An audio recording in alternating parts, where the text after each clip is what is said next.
Half a pack of cigarettes, a tank full of gas. It's dark and you wear his sunglasses. That's the one. Yep. Oh, hello, good evening, and welcome to the Chronicles of Captain Pontos. This is our episode 15. It has been a couple of weeks because I had some terrible technical issues now resolved, which required me to completely remake the game on Roll20. If I knew then what I knew now, I would not have had to have done that at all, but these things happen. And then last week, I was not feeling very well and was losing my voice, but I have my voice back now, so all is well. Except it's not dry January anymore, so I can't remember what has happened in the previous session. But if anyone does know, then perhaps they can fill me in. Well, so to speak, giggity. Right. How was that for a segue? Lovely. Right. Yep. So long, dry January. Hello. I've forgotten half of February. Right. Last session, a few weeks back,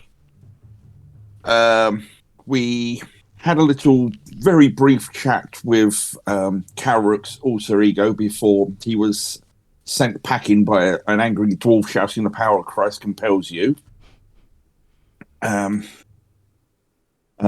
then we went upstairs to the lab, I want to say, on the top of that tower that we were in. There was many weird pumps or devices going into a large pool of water with a I've forgotten what the name, the astrolabe, astrolabe or whatever it's called, in the center, and a control panel. The pumps or devices that seem to power it all seem to be missing some crystals or power sources of some sort. Went round there, had a bit of a search round, and then Borin saw some tracks in the dust and the dirt which looked serpentine. So since we couldn't go any further up this tower, we went back down, and we decided to try to go to the temple on the other side of this island, because that could be where the crystals are. So we jumped on our boat, started sailing around, and then we got harassed by a bunch of angry orc pirates. And that was about the end of it, really. Well, you did give a fairly stern rebuttal to the orcs, shall we say? Mm-hmm.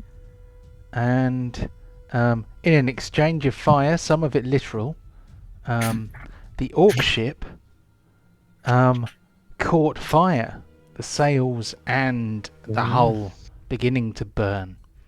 Oh, how? And the question that we were left with in the last session was, okay, why did that not change? Okay. So the question was, is the conflagration a light? And the answer is, yes, it is a lot. So these two ships that were nestled hull to hull while you fought hand to hand with a group of orcs, the flames quickly spread to the conflagration. The conflagration is also on fire. You are at sea. Your closest land mass is the island that you have just left to the south. Oh, thank you for the recap, Kev. If you do not have inspiration, then give yourself inspiration. If you already have inspiration, you can give it to someone else. Up to you. I didn't have one, so I'll have that. I will try as much as I can to use prestidigitation to try and snuff out some of the smaller flames to at least put some of it under control. Where's the biggest flame? So, well, the orc ship is basically almost completely alight. Only the foredeck is not alight. That is where Chewbacca and Pontos are. Sparks and just burning material from the other ship have kind of floated across. The sails and the mast at the back of the conflagration have started to burn. There's some fire on the deck here. What you could probably do with is an experienced captain who knows what to do when there's a burning boat, when he's captaining a burning boat. But sadly, we don't have Ryan at the moment. But we do have Pontos, which is the next best thing. Well, I've got something. What do you got? Oh, Ice. okay. Let me Lots of remind ice. myself how this works. A burst of cold energy emanates from you in a 30-foot cone. Each creature in that area must make a Constitution saving throw. On a failed save, the creature takes 3d8 cold damage. Okay, so that came out black in the chat in the other game, even though the chat in the other game is white. Oh well, hopefully it will still be legible. But yes, this is the spell Rhymes Burning Ice. People at home, binding ice if there are any. So where do you want to aim it is the question. Can I have a 30-foot gleam? So I shall give you a token. Nate will grab a large rod to use as a fulcrum. That is a sensible plan. Noted, Nate. I am just going to find an animated spell template for Kararuk. Ah, speak of the devil, and Ryan shall appear. When you log on, Ryan, this was nothing to do with me. This is purely coincidental. What is it? How was that?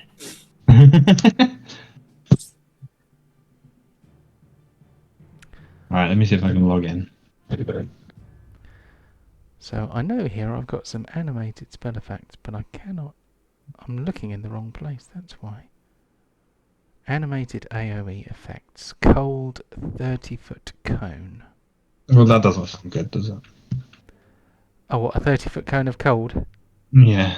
Oh, well, that's probably better than the alternative. It's beneficial, or it's trying to be.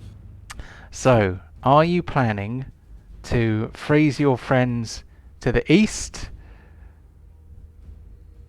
Or the west side. or the west? So the west side looks a lot bigger. So I'm thinking that for now. Then my next turn I might do the other side. Okay, so does it say anything in that spell description about this spell putting out fires?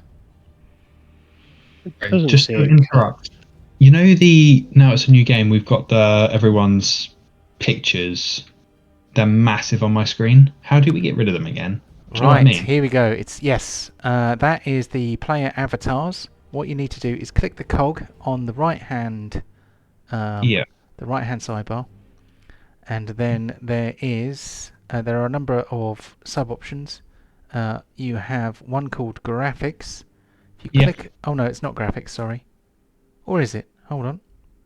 No, it's not graphics. It's audio and video. So there's the subfolder for audio and video. And there's audio/video chat. If you click on the one next to it, which says video display, it says player video/avatar size, and you can change it. You can change it to names only. Thank you. No worries. They take up like half the screen, don't they? And I've never actually managed to get any of that stuff to work. I'm just on a laptop, so... you need a bit of screen real estate then. Yeah. Okay, so... Kararuk summons his arcane Hoodruma Flips. And let's rip with a 30-foot cone of cold energy. The cold energy reaching out from Kararuk does shrink the flames a little bit. It doesn't extinguish them. It just kind of makes them cower back a little bit. The thought occurs, perhaps. Let's see. Let's take your blur away and your hidden status. It's nice that all these things I managed to save. Some of these things, at least. The flames kind of die down a little bit, but the boat is still very much on fire. Yeah,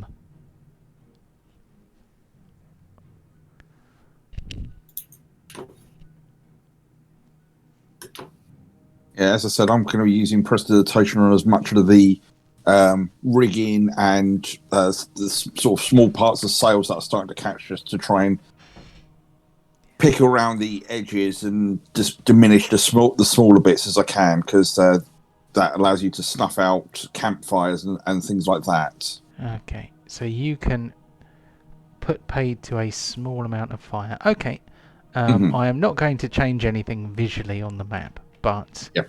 you are able to kind of shrink the flames a little bit. Pontos, astride Chewbacon, notices Deep pulling out his large rod. So Nate has said that he wants to try and lever the ships apart. Obviously, Pontos will might notice you doing this, and Pontos is actually on the other ship.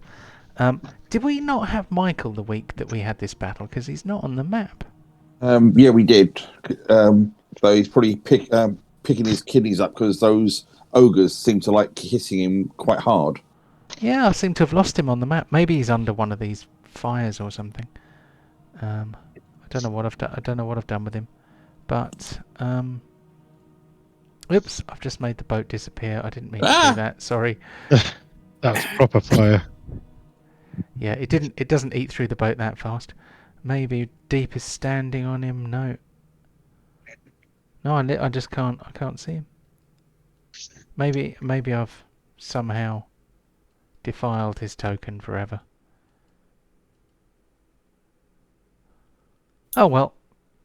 He's not with us at the moment, so we will just bench him for now. So can I please have a strength brackets athletics roll from Deep to try and lever the ships apart? At the moment they are sort of prow to prow almost. Not prow, you know, kind of, well, it is the prow, isn't it? The front angle bit. Yeah. Okay, just FYI, I don't have I can't think of the word. Proficiency? No, the button for it, but so... Oh, do you not? Nope. No, I don't have skills or saves either, actually. Ah, right, okay. I redid all these, so here we go. I'm also going to try and recode them as well, because they are... Yeah, it's a new game, so obviously I have to allocate everything to make it visible to you, so I don't want to give you all of the different light sources. And all of you can see in the dark anyway. That's skill save. Let's see if short rest isn't there. There we go, let's give you that one. Then I shall give you all of the new... so you should be able to switch between the landing page, the party screen, the world map, the graveyard, and the return button as well. There is a fumble table, which is A4. That's the wrong number. I need to fix that, but never mind. There is a whisper button. These are all things you can add to your toolbar if you want to. Anyway, you should have it now. You have already rolled a skill check. We have a 13. So boats are pretty big and heavy. So although you managed to lodge your rod in between the decks so that you can lever them apart, you find that it is more than the work of 6 seconds to push these mighty vessels apart. Pontos, grab my rod! It And doesn't tug. stretch that far.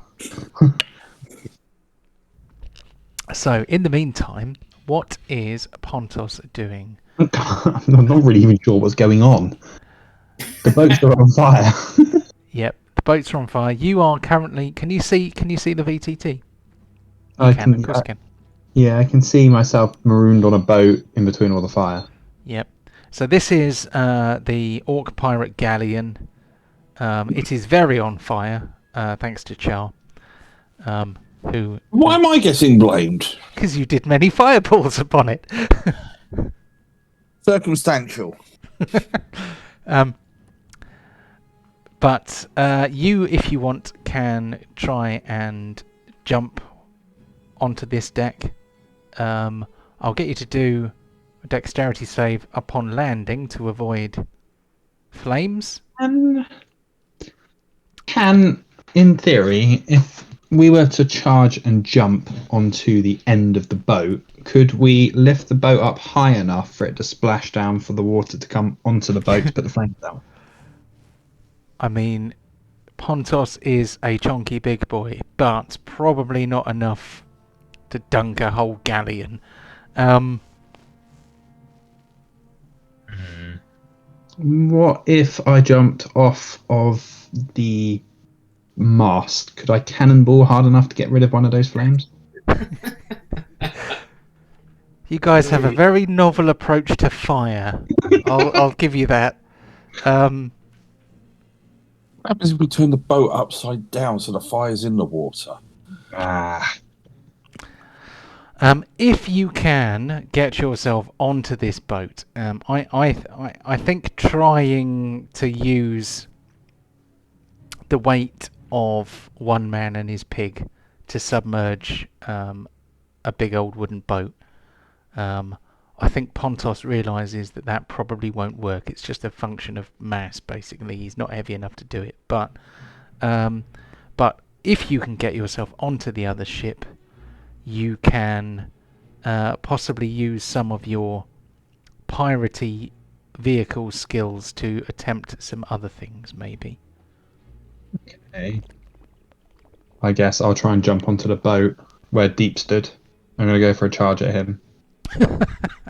Okay.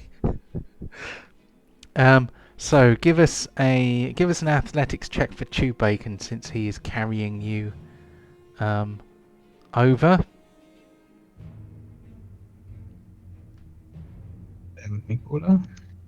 What was it for? Sorry, athletics. Yeah, but yeah, Chew Bacon's athletics, because he's the one who's galloping along, isn't he? So Pontos is just kind of a passenger at the moment, isn't he? So I feel like it's going to be a big roll. When you leapt over to that ship, you rolled a natural 20. It was a very elegant pig. Well, that's a dirty 20, and that's good enough. So, okay. So, Chew Bacon definitely rolls enough to leap from one deck to the other. Now, do you want him to... You don't want him to land on top of Deep, do you? No, we'll land adjacent to him, just enough to make him shit himself. Okay. So, let's pop you over here. Can you please give me a dexterity save to avoid the flames? Pig or me? Oh, I don't know. Both of you, I reckon. Yep. Let's do both, because that's more fun. Bear with me. Oh, it was Wall of Fire, wasn't it? I remember now. There was Wall of Fire. There was a fireball or two as well. I didn't expect it to spread from their ship to our ship. Yeah, whoever knew wood was flammable. Yeah, they build these silly flammable materials. They put me in the middle of all this wet stuff. Ugh. One for Chew Bacon 2, please. Oh. Yeah, well, look at that. Ooh. 18, 19, 20. Very good. So you both pass your dexterity saves, which means of the 2d6 fire damage I'm about to roll, you will only take half each. So there we go. 3 points of fire damage apiece. I You will. want me to freeze you? Go you down a little bit. I've done Chew Bacon. Have you done Pontos? I've done both, yeah. Oh, you've done both. Yeah, I did an 18 and a 19. No, I mean the damage.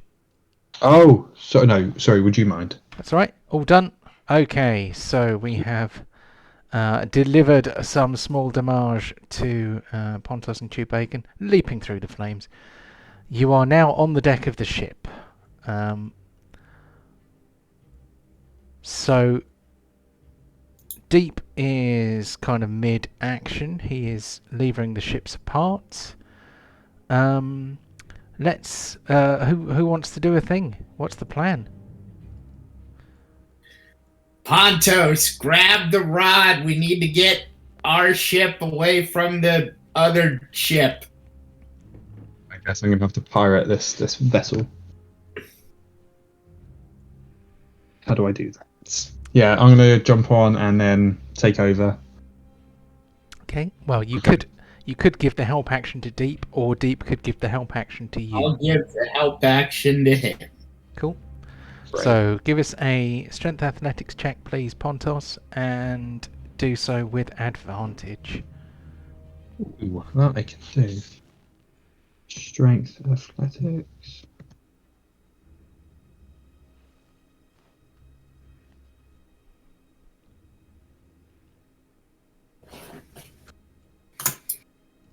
Oh, today is just my day, isn't it? Oh, good job. Yeah, and if you hadn't had advantage, you would have got a 9. So, well, that would still have been an 18, to be fair. So Pontos and Deep both put their backs into it and are able to push the hulls apart. I'm not going to change the angle of that boat, but it starts to move away from you. There is not, there's no particularly strong current here. There is not a huge amount of wind. The sails are not really set up for sailing at the moment. You kind of let your sails go so you could battle. I don't know if that's how it works. That's how it works today. So, if you know more about sailing than I do, then keep it to yourself. I don't care. Fair. The other boat begins to float away as the gap opens between the boats. The larger source of fire moves away from the conflagration, which is less alight. You are basically adrift at the moment, though. If you actually want to sail anywhere, you will need to do some boat things.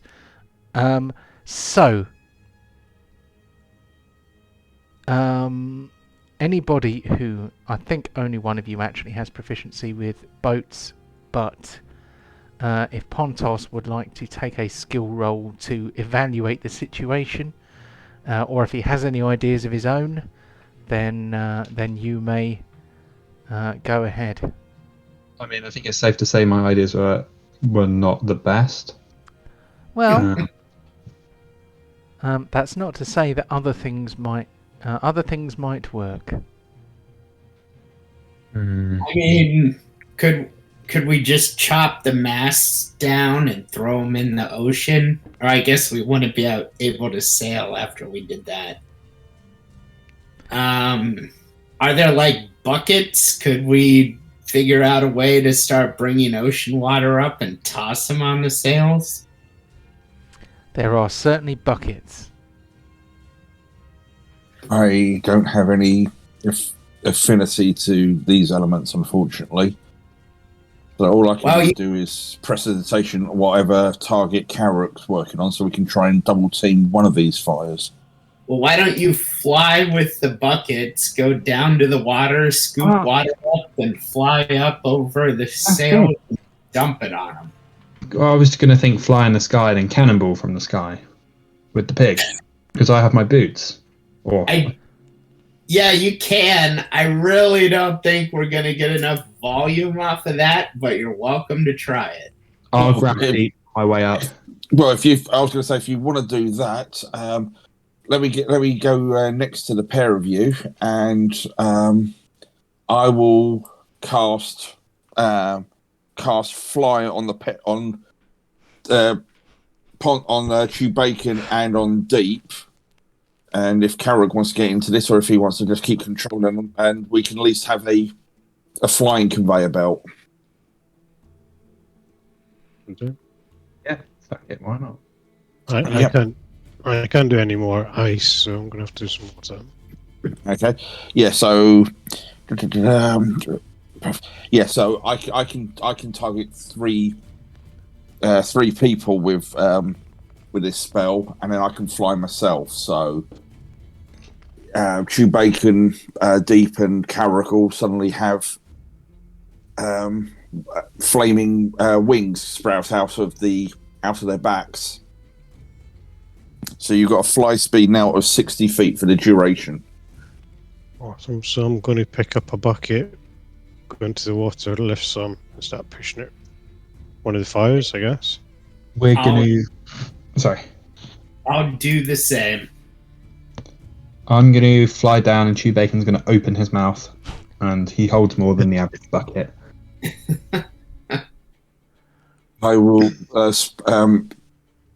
make myself fly, and I'll also grab one of the buckets and start getting close to this wet stuff and helps extinguish one of these fires. Cool. So, which fire are you trying to extinguish? I mean, are you all going for the same one, or are some of you going for different ones? Yeah, let's gang bang one of them. Yeah, definitely. Excellent choice of words. Okay, so I'm guessing that you go for this one because it's the closest. So you begin to pour buckets of water on this fire here, which is this is partly the sail. This is kind of partly the foredeck, which I think is called a forecastle, but I don't know. The forecastle, yeah, I think it is. And so you... I know more about sailing than one person, because it's spelt forecastle, but it's pronounced forecastle. Because pirates talk funny. Or is it the other way around? I hope that's the right way around, otherwise I'm an idiot. Yes. At least with flying these sails and stuff higher up, we can at least get water onto them as well, so it's not actually hindering us. Okay, how well does this endeavour go? What metric, what skill? I think I'm just going to do a flat check. So,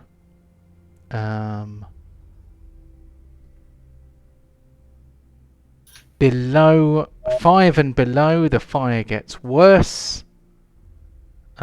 Between 5 and 15, not worse as a result of the water, but worse in spite of the water. Between 6 and 15, it begins to diminish.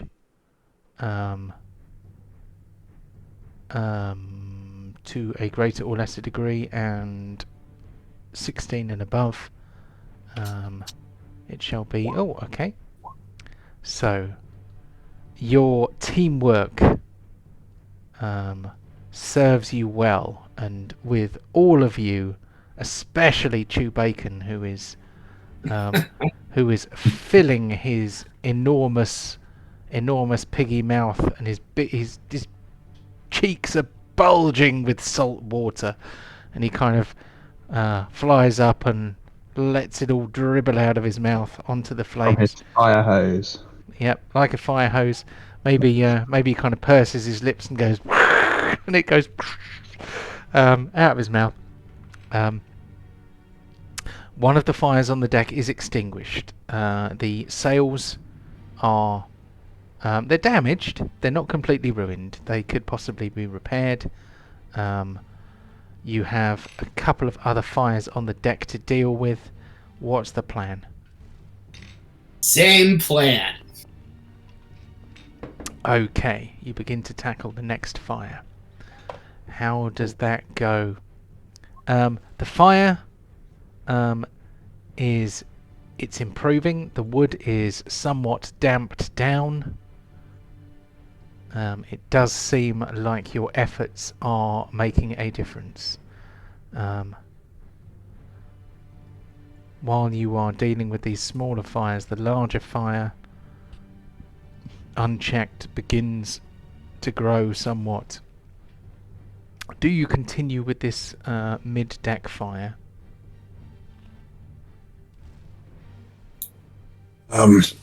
Pontos, isn't it at the back there where you steer this thing? It is. That's called the steering stick. No idea what it's called. Well, should we try and put the fire out around the steering stick then? Yeah, I think that might be a good idea. Yeah, how should we do that? So while you're doing that one, I'll tackle this midship one so the fire doesn't spread and relight anything. I think if we just keep, if Chewbacca can take a couple more mouthfuls of this water, it might help. Okay. Yeah. Do we all know Chewbaca's secret talent here? I'm not making it up at the time here. You ever seen those circus tricks where they drink loads of water and they can keep drinking and then they can spout it out? I haven't Have you seen seen that that one, but that sounds cool. Yeah, we could say he's got that, so he could take twice the amount instead of just storing it in his cheeks. He can regurgitate the water. Oh, nice. Vomiting flying pig. Oh my god, it's bulimic. It's either that or he swallows it and fires it out of his hose. Who the snout spout? There was a character in He-Man and the Master of the Universe called Snout Spout. He had an elephant head. And the toy, you could squeeze him and water came out of his snout. And I think it was called Snout Spout. Still doesn't beat Fisto when he was like, I've fisted as hard as I can, He-Man. But yeah. Oh. by the by. Okay, so I'm going to get Chris as Kararook to roll me a d20. Just a d20 on its own. No worries. Okay, the fire does not grow, nor does it particularly diminish. You are keeping it under control. Since the rest of you are all working on the bigger fire, I am going to get Captain Pontos to roll 2 d20s. So basically this is a like a flat check with advantage, if you like.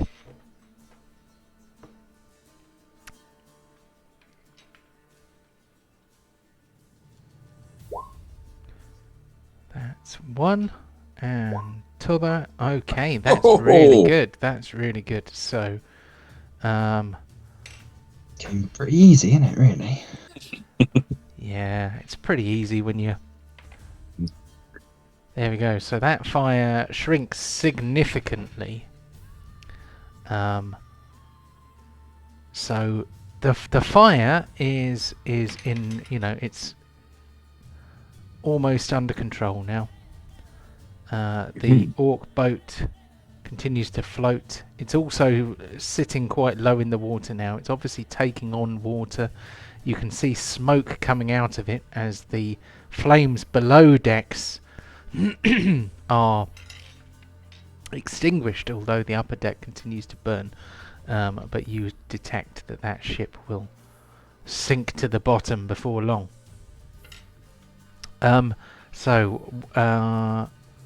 Kararook, a d20 please.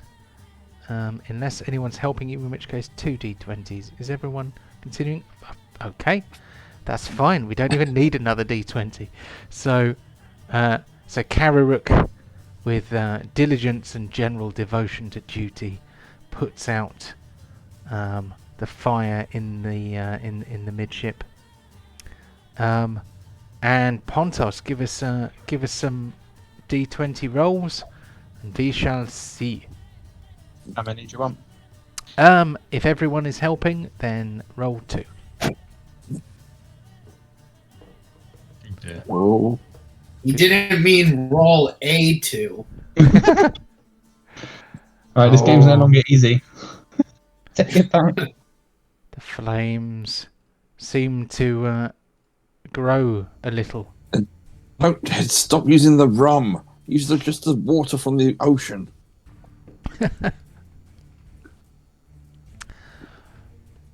So, Yeah, well, I'll literally just, as it's starting to grow, I'll just try again, like I said, with rather than doing water runs, I'll do prestidigitation just on multiple points, just trying to contain it as much as I can. cool. So as new parts of the deck begin to smoulder, you put the flames out with prestidigitation. Yeah. Okay. So, I mean, we're all kind of working on the same fire now, so give us another couple of rolls, Ryan, and we will see whether we can put this baby to bed. Oh, Come on. Come on. and again. I rolled a 2, 3, and a 4. Oh, okay, so that's 1 for grows and 1 for stays the same, but it's with advantage, so it kind of stays where it is. It doesn't get any worse. Get some more water on this, quick! Come on. We might lose the steering stick otherwise. Right, have another go, Ryan. 7. 7 is stays the same. 19 is flames go out. So Easy. Never a There we doubt. go. Hell yeah. So you stand aboard the no longer burning conflagration. Some of the wood is charred and blackened. The sails, the front sails are half burned away. The back sails, foresails, rear sails. I don't know. How do you differentiate between the sails? I have no idea. Aft or something. Mending. Oh, okay. Single break or tear in an object. So 1 deep foot. is gonna. Hmm. So it's only 1 foot, but I can spam it. So deep is just gonna get up on the mast and mending. Okay.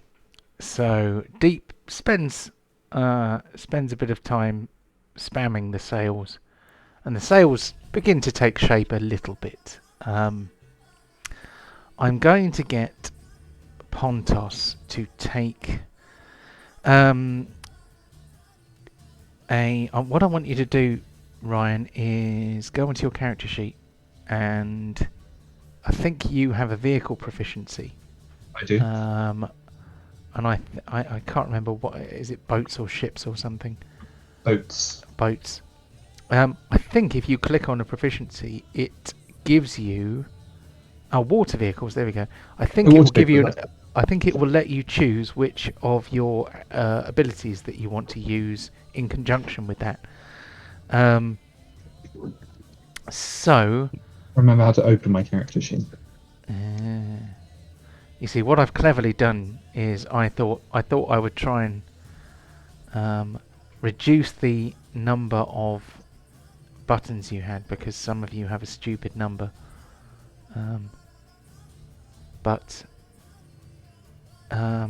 we probably do need the proficiencies. I'm going to write a script for proficiencies, and that way we can just have one button. But if you click water vehicles, it will ask you which ability you want to use. In this case, I think we are after intelligence or wisdom. I'm going to let you choose. Random shit, so. For me. So basically, this is Pontos reviewing the situation. So. Done. done. Okay. So that gave you +4, which is your proficiency. Oh, right, okay, that's because your intelligence is 10. That makes sense. Sorry, I've just put a smear on my glasses, so I have to fix it, and now I'm blind. Oh, never get old. Never get old if you're watching this and you're younger than me. It's horrible. So, even odds. Okay, so Pontos takes a look at the ship and realizes that it is fucked.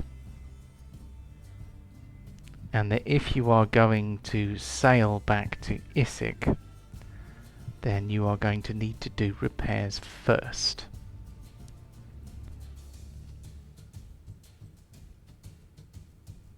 Basically. We prepare it. You are not very far from an island to the south, which you just departed. I think if we get into shallow water, we get some of the crew can try to repair maybe while we carry on to the temple. Yeah, we could try. Wait, do we have a crew beyond us? Technically, Yeah. yes, because Well- your crew are We got Um, Scold and all of that, and Tyr and all that kind of stuff. Skull, Tyr, Astra. I forgot there's a hentai movie below deck. Oh, you see, all the male characters. I thought we have to have some female NPCs just to kind of balance things out a bit. And He did a And- whole hiring. yeah, that kind of wasn't my intention, but I don't always think things through properly. So you know. But anyway, so you've got lots of nice ladies below decks, all doing piratey things. I will say, Carrick, if nothing else, it's improved the smell of this ship. Smelling all this smoke and slight burning smell of it. What did it smell of before? Smelled of it, but at least it's the smell of burning is masking it nicer. Bacon. So can let's see. What ability score would you use to pilot your damaged vessel to the nearest landmass? Strength. Yeah, it sounds like strength. How would you justify that? He's got to Manhandling it. the rudder really hard. Yeah, it's really tough in the water. Yeah, it's because the rudder caught fire, even though it's underwater. So now you have to use strength to turn it. Perhaps the wheel was damaged. Perhaps it's fire damaged, and Pontos has to. Gonna get physically blamed for that manhandle it. now. Yeah, obviously. So am I rolling strength? Am I? Well, give us a water vehicles check, but instead of using intelligence like you did last time, use strength. I need to go on my character sheet for that, don't I? Indeed. Bear with me, caller. It's always Charles' fault, except when it's Boren's fault. Yep. That is a fair assessment. I did help kill a lot of those orcs, or at least soften them up for you guys. So You did. Oh, very good indeed. Okay, what was the roll? An 18. Sure, it should have given you more bonuses than that. I think all that added was your proficiency bonus. I think it should have added your strength bonus too. I didn't make it any higher. Is 22 enough? Oh, 22 is enough. I'm just slightly confuselated. So I'm going to bugger around with this character sheet for a minute and see whether it makes any difference. Right, you see, there we go. Should be a 5 and a 4. Did you do it with intelligence again? Yeah. Oh, well, it was supposed to be strength this time. Oh shit, my bad. That's fine. So you should have got actually a 27. Because your strength bonus would have been added as well. So, Pontos, smelling the burning of enemy vessels and the salt spray in his face, and the sound of creaking canvas and ropes, he feels at home again and excels himself with a strength check on the damaged wheel. You turn the rudder and the boat's prow turns south, allowing you to pilot the ship back towards the Isle of Dread, where, if nothing else, there are plenty of trees to cut down for wood. So just hit them. Cut them down with my fists.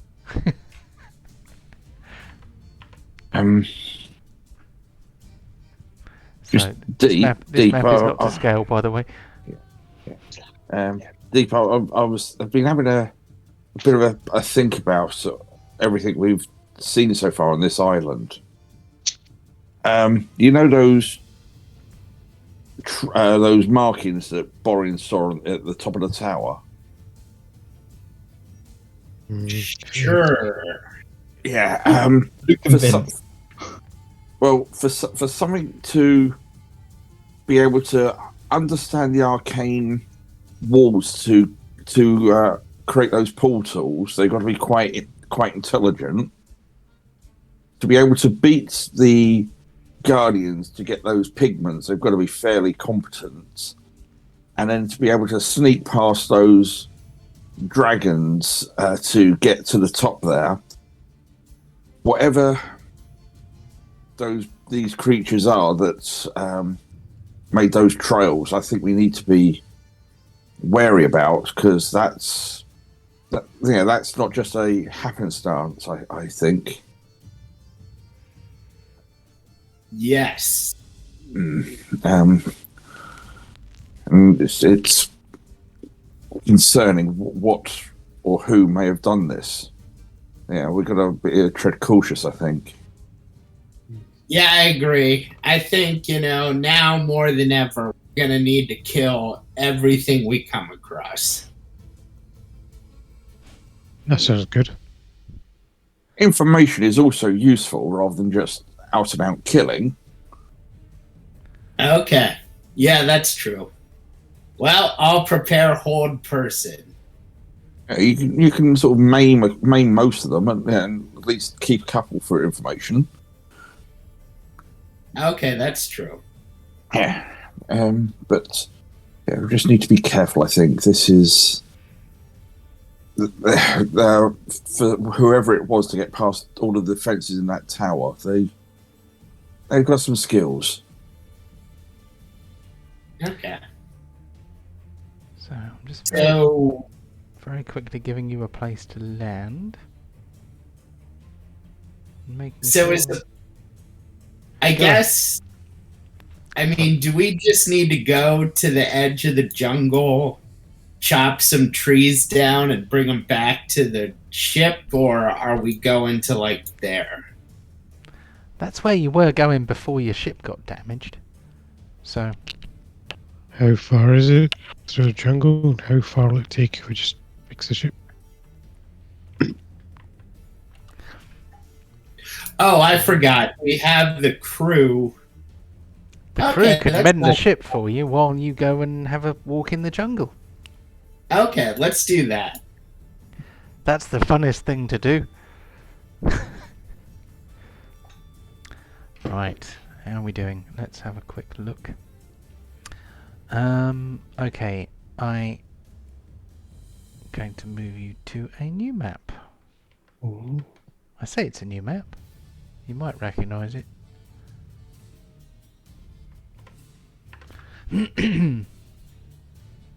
So in the shallows, the conflagration sits at a jaunty angle. The crew rapidly begin to find trees to chop down. Jar probably gets out of the water as quickly as he can.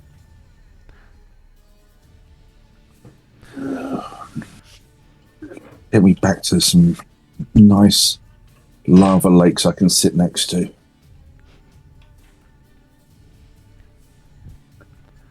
So, do everyone's hit points look more or less correct? Because Yeah, mine are.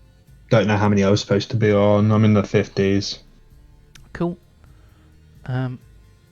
If you pull out a token without opening the character sheet first, it short 200.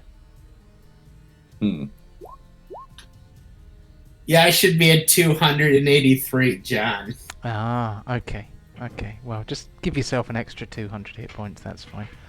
Hell yeah.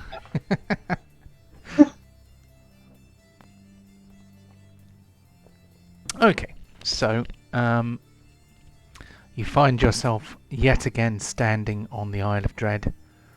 To the north, you can see the Devil's Mouth at a distance, a kind of vortex in the water swirling. And to the north, west and northeast of that, you can see distantly Issyk and Thrall, the other islands of the group. Here, the pale sand and cool breeze remind you how strange and creepy this island is, despite this map actually looking quite welcoming. I think a sensible thing to do would be to get somebody to take a survival roll, unless you want to do anything on the beach before you head off.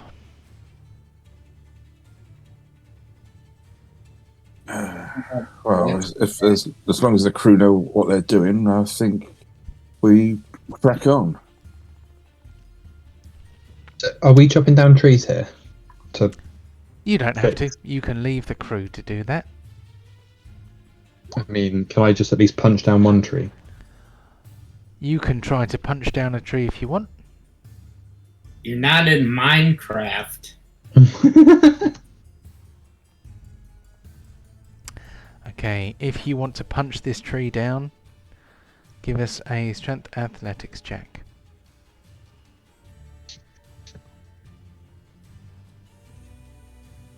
You punch the tree quite hard. You take 1 point of bludgeoning damage from the trunk. What was if Tube Aiken runs at it? I don't know. Give it a go. Give it a go. See what happens. Can he charge the tree, or is it just a skill? He can charge the tree if he wants. Why? You're gonna give him even more brain damage. Oh my god. Okay, this is a bad idea. Chewbacon gallops towards the tree, but kind of wheels slightly at the last minute, because he doesn't really want to slam his skull into the tree. What a wimp.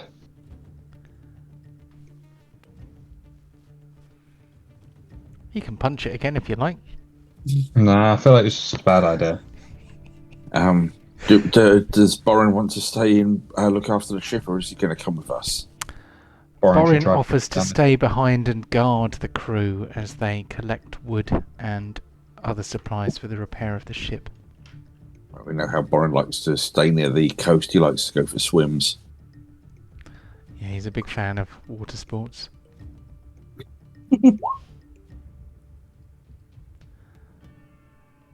Yep. All right, well, off we go. Cool. So you head south into the jungle, the dreaded jungle of the Isle of Dread, Why does it always place it in that position? I want to look at this bit. There we go. So, you pass into the jungle, heading towards the temple ruins. Which way would you like to go? South, south, east? Straight down the Southeast. coast? Southeast, okay. There we go. So your excellent survival roll gets you 1 hex closer. I'm going to say, I can't remember, these are 5-mile hexes, so you can take another survival roll to move another hex if you wish. Okay. Whoops. What the? Oh, I can't roll a survival because I can't select deep. Ah, On your character sheet. or you can do it on your Oh, character yeah. sheet. Yep. Yeah, that's a good point. 1 second. Boom. Oh, very good. Okay, so you continue to move towards the temple ruins. Let's go southeast again. Cool. There we go. So you have now traveled 10 miles through heavy jungle. The jungle is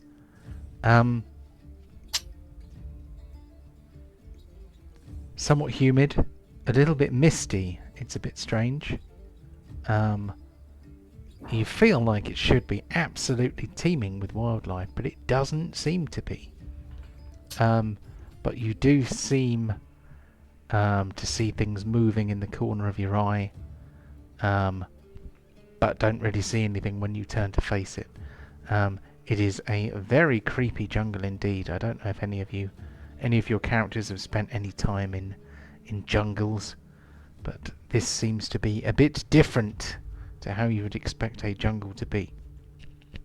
We're going to get you to take one more survival check before you run out of daylight. Oh dear.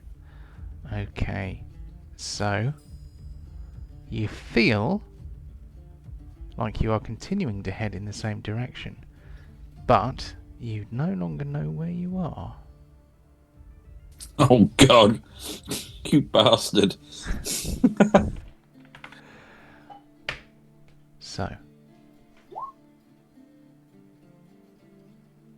okay. So you have moved another 5 miles, but in terms of the world map, you don't know where you are anymore. Oh no! Awesome.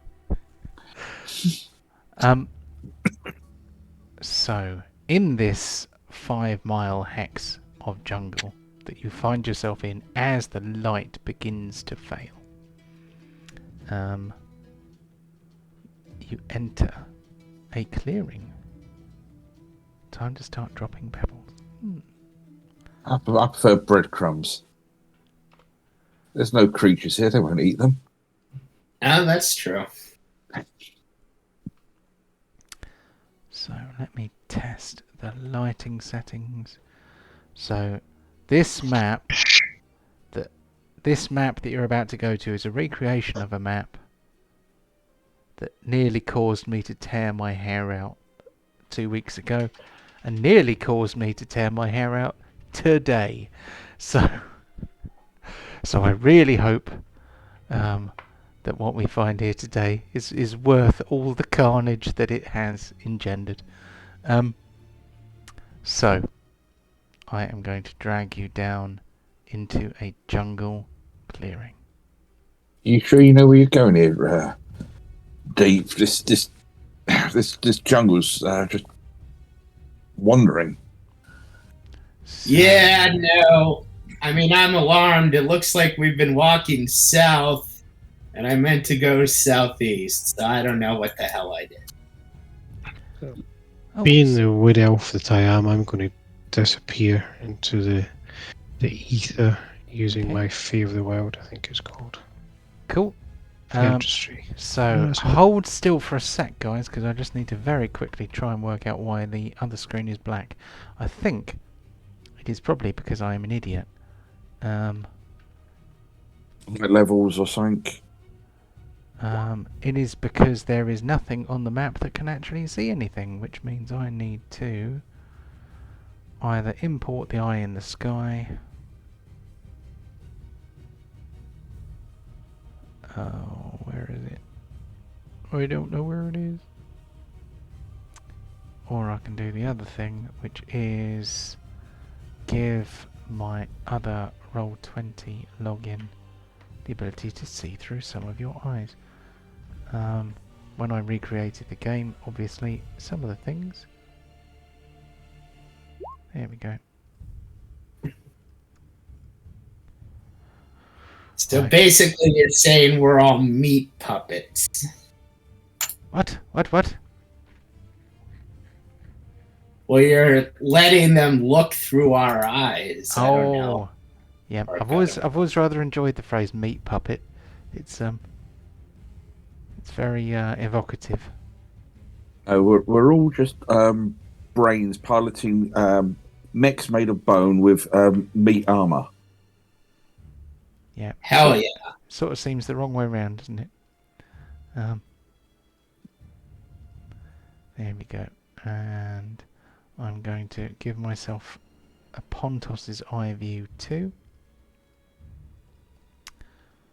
There we go. So, if anyone is watching this home, or if any of us are watching it back, we should now actually be able to see something. So, the jungle, as the light falls, the shadows grow longer. And your eyes, despite their ability to see in the dark, penetrate less far into the gloom than they did during the day. To the south, in this jungle clearing that you approach, it is almost as if the ground that you are walking along, it seems like a well-trodden path, as if perhaps there has been a lot of footfall, as if this is a place of some significance. It is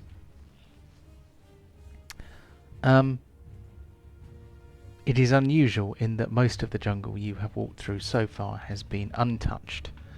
There's no evidence of animals or sentient creatures making their way in it.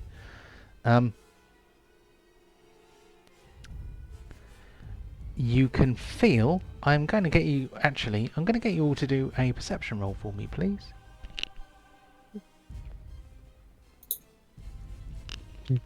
If you have proficiency with Arcana, you may do it with advantage. What, perception with advantage? Yep. Okay, so first no, so and advantage.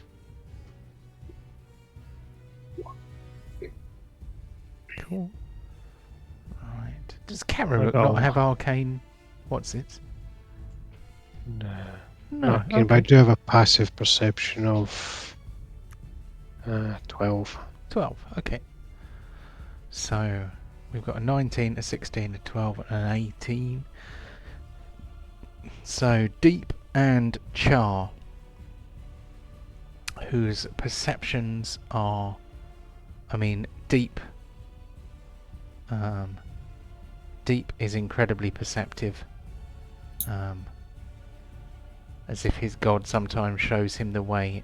Char, his arcane knowledge helps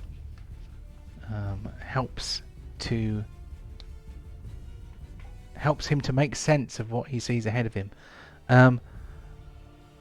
Ahead of you in the clearing, you see a piece of darkness, which is darker than the darkness around it, as if it is a separate and independent piece or part of darkness. You can kind of see it slightly ahead. You can almost feel a throbbing or a thrumming in the air, which may be of arcane origin. Perhaps like a heartbeat or something. I'm just going to melt into the shadows. Okay, let's have a stealth roll. Get my character sheet up. Give me 1 second.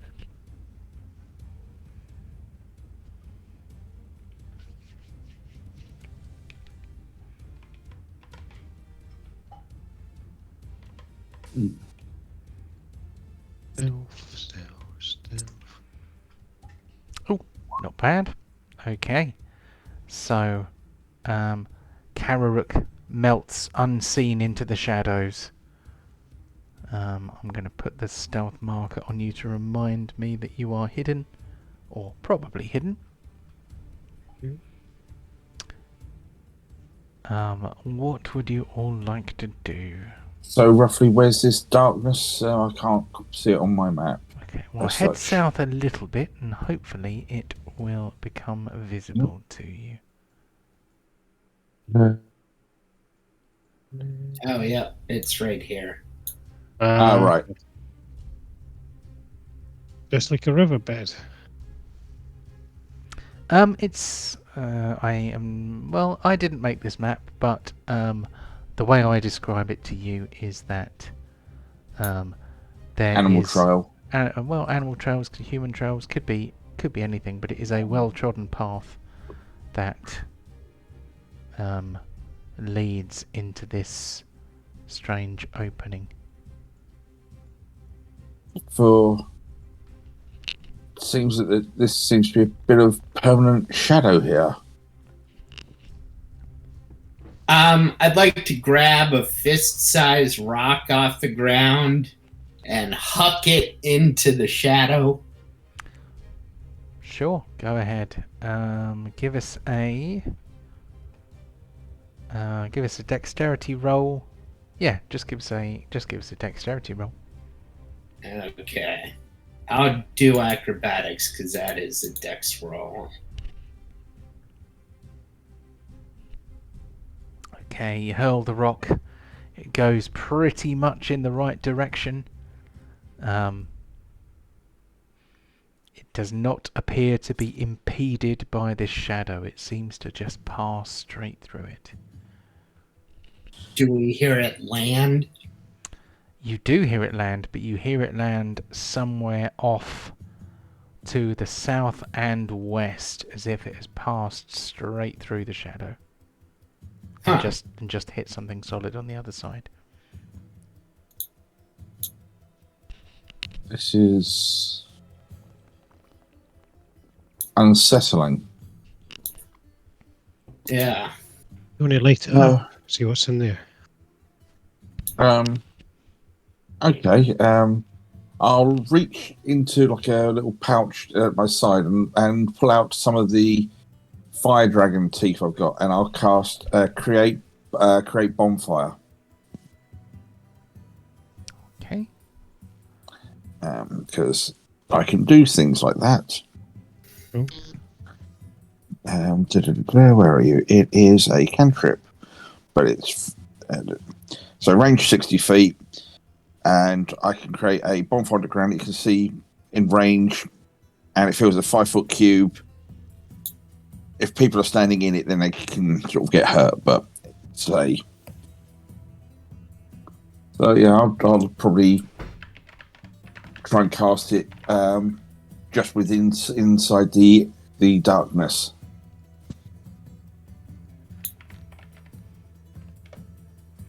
Okay, I'm just making a token for you for that.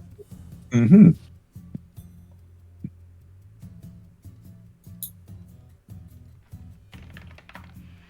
I mean, I've seen people really silly before, just in fights doing create bonfire under people's feet and just giving them giant hot foot bits. But I'd rather try and use it more for fluff because I've got Eldritch Blast and that anyway. So Yeah. And you can produce flame as well, so... Yeah. But here we go. Okay, so I'm going to drag it out. Oh, no, not that. There we go. So that is your bonfire. Hopefully you can control that. Yep. So I was going to just go just inside the darkness. Okay, so it passes within. The light it produces is pretty much swallowed. Before it went out, I saw there's like a statue in there. Yeah, there is. I'm going to say that you can actually see that there is something denser within. You can probably see that even now, but the magical darkness is pretty dense. I'm going to put another layer of it on so that it's it obscures more. It was playing with a darkness mod that I think broke my game last week, so I've decided to come up with a different method for producing darkness on the map. Okay, that's quite potent to swallow up the magical light like that. Is a created bonfire actually magical light, or is it just a bonfire? Well, it's magically created. It's a magical bonfire. You create a bonfire on the ground that you can see within range until the spell ends. The magic bonfire fills a 5-foot cube. Mm-hmm. Okay. So.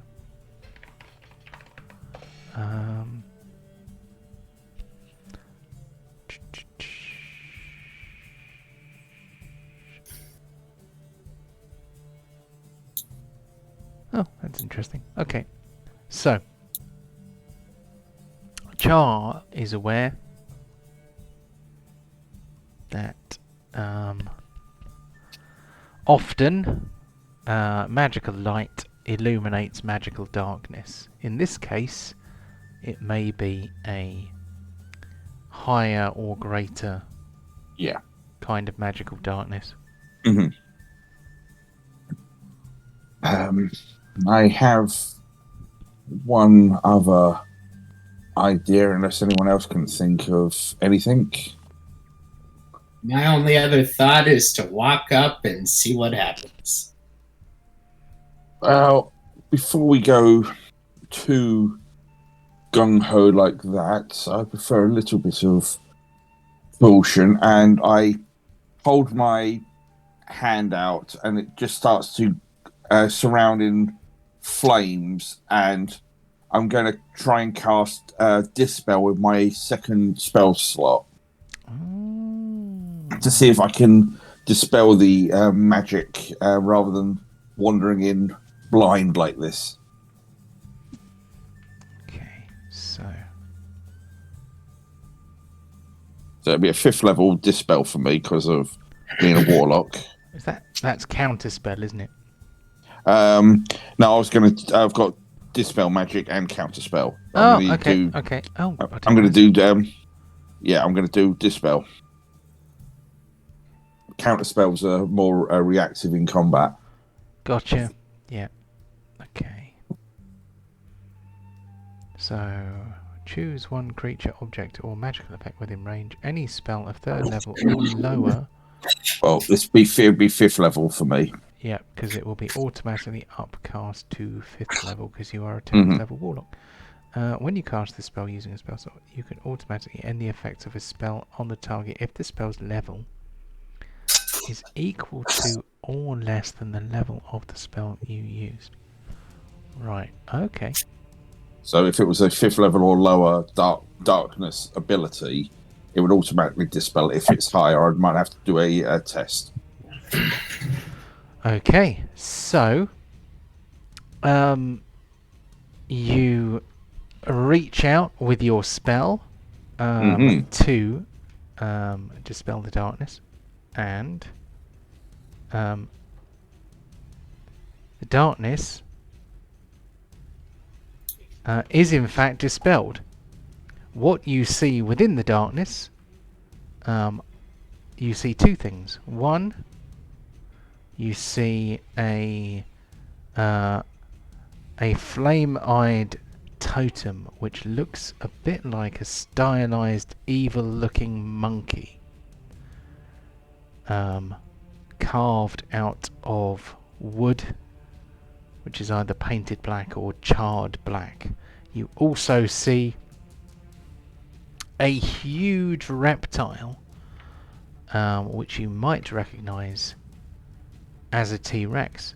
However, this T-Rex has dark, shadowy skin and glowing red eyes. It roars in rage as it sees you have dispelled its hiding place, and it turns its baleful gaze upon you, ready to attack. I am going to roll initiative for this beastie. I am going to get you guys to roll initiative also. And then, because it is 10 o'clock, we will take a brief break before we come back for some dinosaur fighting. You could have walked straight into that deep and right into its mouth. Yeah, it would have been fun. Okay, so I need to push this button here, which is the brake button. And let's come back at a little after 10 past 10 No worries. GMT. Catch you guys in a bit. Okay. Minute.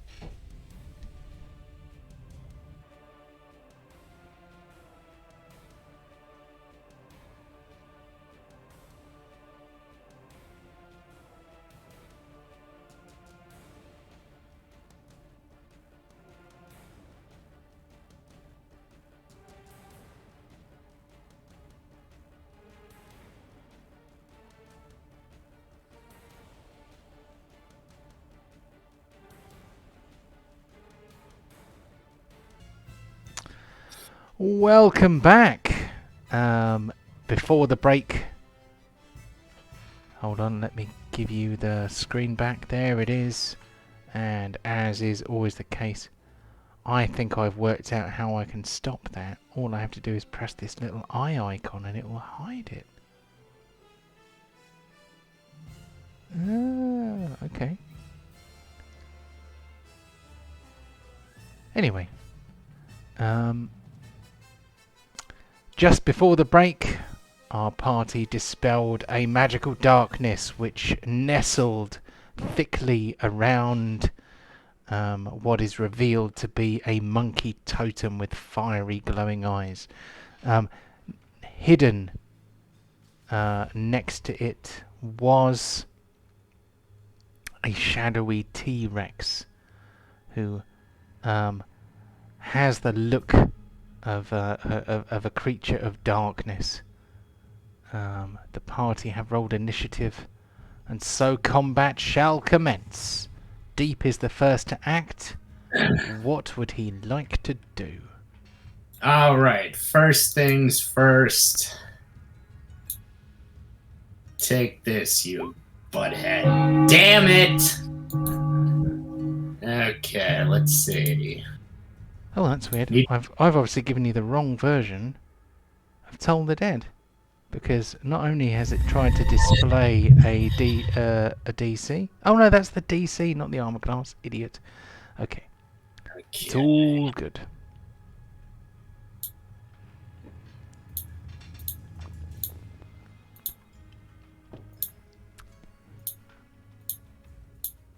The mighty Come on, mayonnaise. Oh, suck it! All right, that's it for deep. Cool. Right. Not that it would still have hit anyway. Oh wow, is that a level? Was that a level 3 spiritual weapon? Level 4. Level 4. Yes, of course, because it's level 2 by default.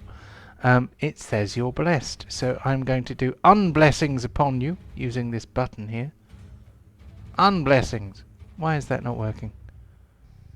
I'm going to unbless you all because I don't think any of you should be blessed still, because it has been many hours in between. Okay, why is that not working? Oh, that's because it's set to silent, so it doesn't fill the chat with inane nonsense. That is great if it works, but now I don't know if it worked or not. These ideas I have. I'm just going to very quickly check to see whether your bless attribute is 1d0 or 1d4. And then I will know whether the thing that I spent many hours on actually did what it was supposed to do. Because sometimes it do, and sometimes it do not. It worked, you know. So I don't know whether anyone is blessed who shouldn't be, but if they are, we will deal with it as it comes up.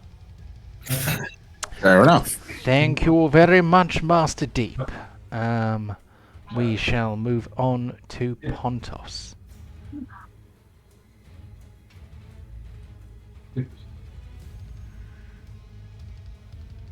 I think he's been talking to his beloved. Sorry, no, my laptop's just about to die. I died plus get a charger. Right. So I'm just plugging it in. I thought I had enough time to ditch out before anyone spotted it.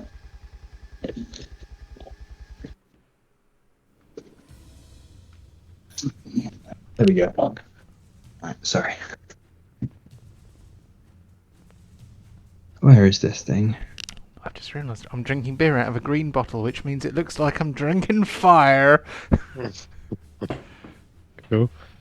I'm drinking this French beer that's finished in rum chips. It's amazing. It's lovely. I finished my mead, so I'm just on water now. How do I check how the little liney thing again? What are you trying to do, sorry?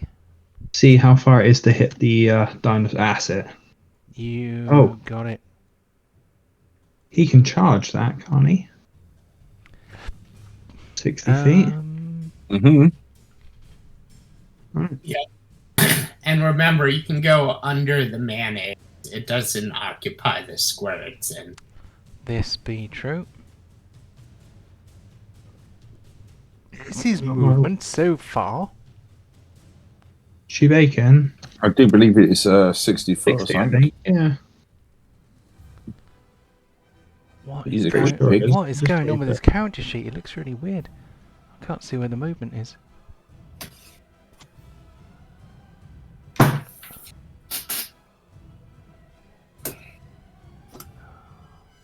$60 Yeah, 60 speed. Where's it written? Can you point? Oh, It's yeah, right- yeah, 60 speed, right right at at the front. Yeah. When for some reason, I've accidentally given you all global defense modifiers, which will have bumped your everyone's armor class by 1. Nice job.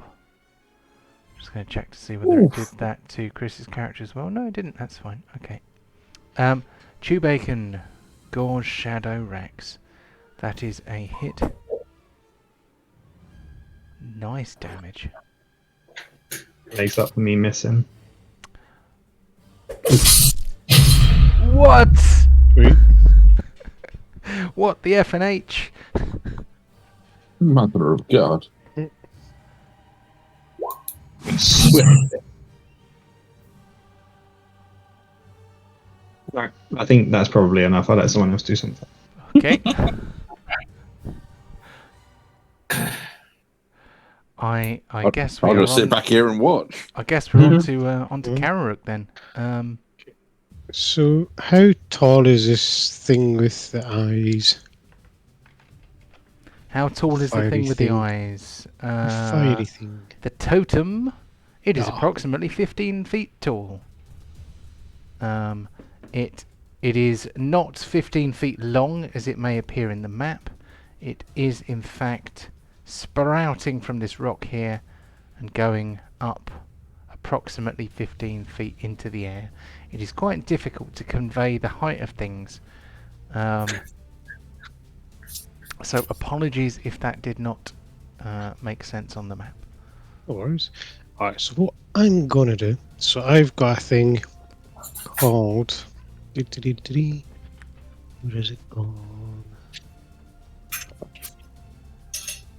Magic Ambush. So when I cast a spell from being hidden, as I am, the creature has disadvantage, I guess. And what I'm going to cast is Binding Light. Ah, can't. Ah, bugger. Never mind. What's he gonna do? Spell slots. I was gonna vortex warp it into the top of the totem pole. Because I thought that would be quite funny, but my spell slots have run out, so I can't.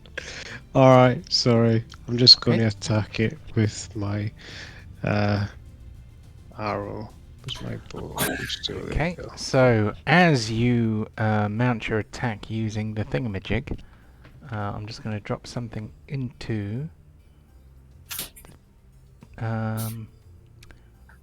So although you have stealthed, you do not count as hidden currently.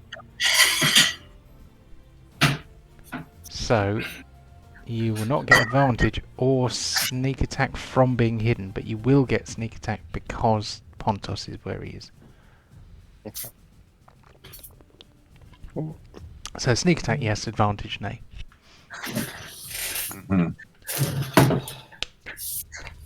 I get advantage because I've got sneak attack, I thought, yeah. No, it's the other way around. So anything that gives you advantage will also give you sneak attack, but you can have sneak attack without having advantage. So you would get sneak attack because that dude's there. That's pretty good. That was almost a crit. Good That job. wasn't with advantage either. That was not with advantage. That's 30. Oh my god. So that was a +1 arrow, wasn't it? It was indeed. Nice. So that means you get +1 for magic twice. Okay. Anything else from Kariruk? Yes, I'm going to hide. Okay. Give us a stealth roll and we shall see how you do. Boom, boom, boom, boom, boom. Should be alright, I imagine.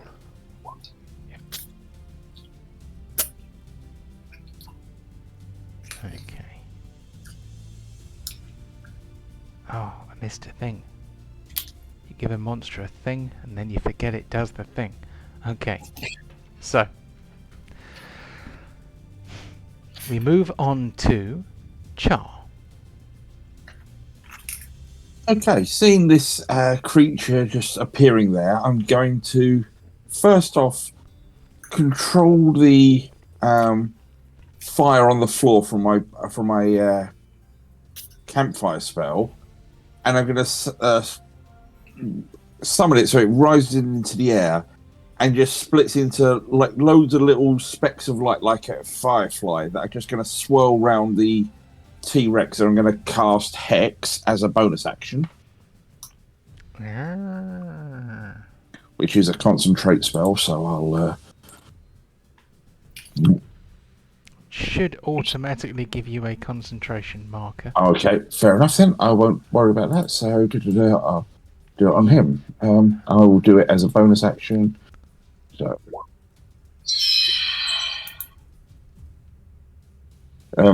it should have been the free one, so not a spell slot. But yeah, did it deduct one?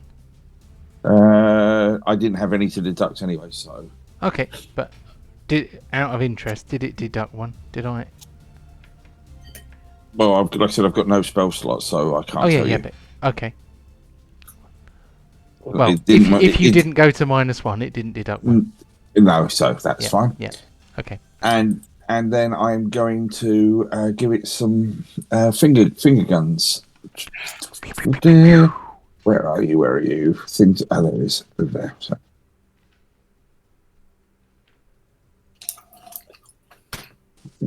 There. With the first one, a hot shot, and we have Hex.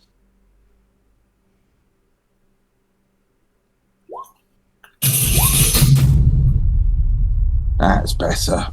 I don't want to be too accurate all the time. Make other people look bad.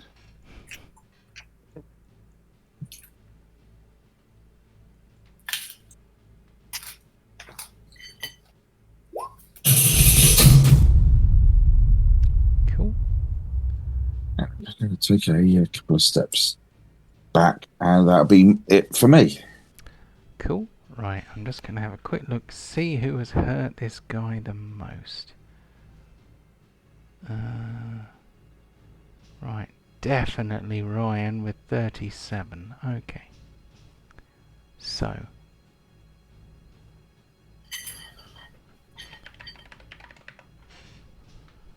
We very quickly check a thing.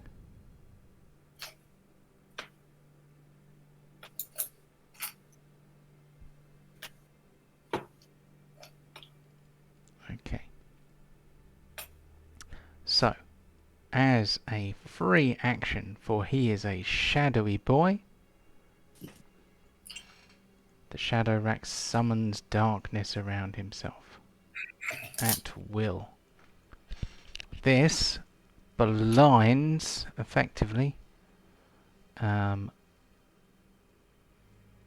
Pontos and Chew Bacon. So the Shadow Rex is able to attack you. It obscures him, but not you. I don't think that actually gives him advantage, but that would give you disadvantage attacking him back. You don't get any bonus to attack blind people, do you? That would be a bit naughty. A blinded creature can't see and automatically fails agility checks that require attack rolls against the creature have advantage. Okay, cool.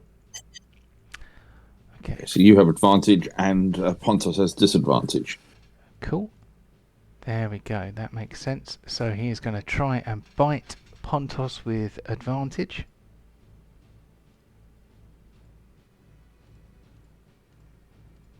He lunges forward, jaws wide, clamps down. He misses the first time. He tries again. This time he is going to bite Chew Bacon.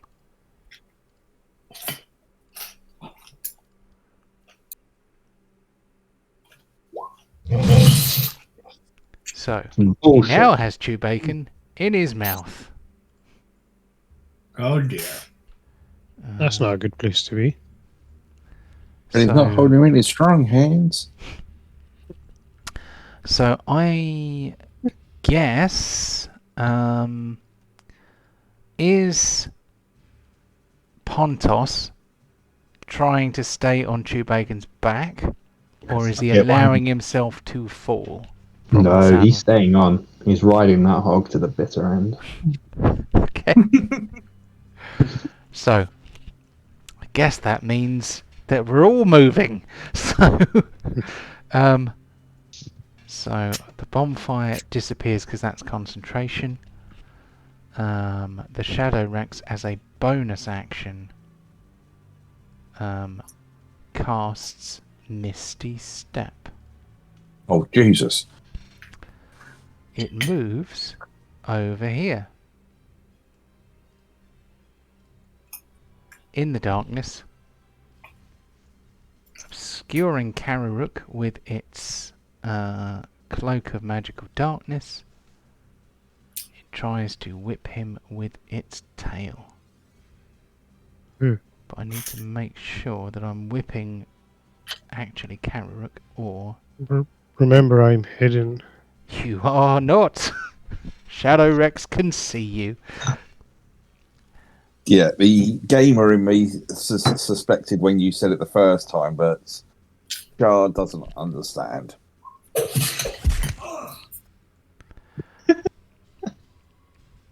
Yes, Shadow Rex can see you. For he why? has powers of darkness and shadow and hiding. So I'm gonna have an uncanny dodge there. very well. It was 19, wasn't it? That's right. There we go. So it is. You see, it's all good. So my character still got 73 hit points until I open them up, and it goes to 63. This is a known glitch with Roll20, Okay. where things are not immediately appearing. If you hit refresh on your browser, it should update your current hit points. I think that's all I can get this boy to do. Let's check. I must remember I've got that one next turn.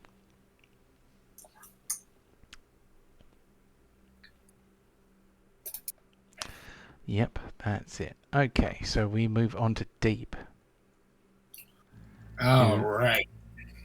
So all you can see over here is a massive blob of darkness. The Mayo should have stayed back down here. Damn it, Kev! Ah. You DMs, hat.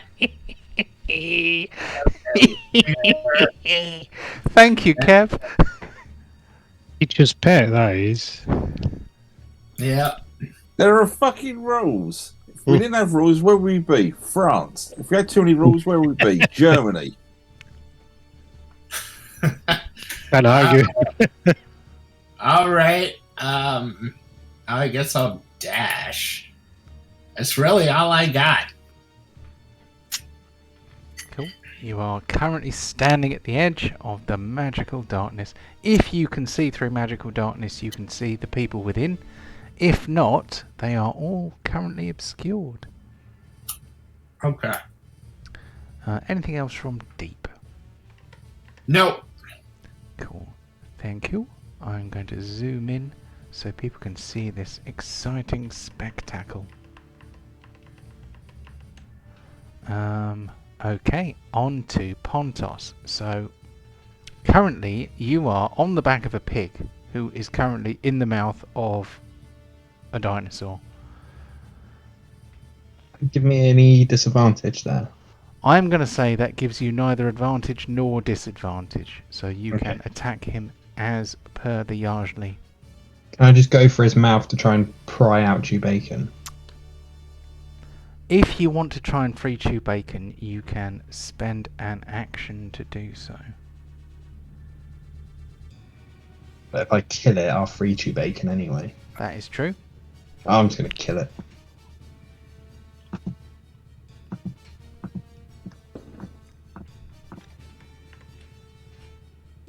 Slowly. Very slowly.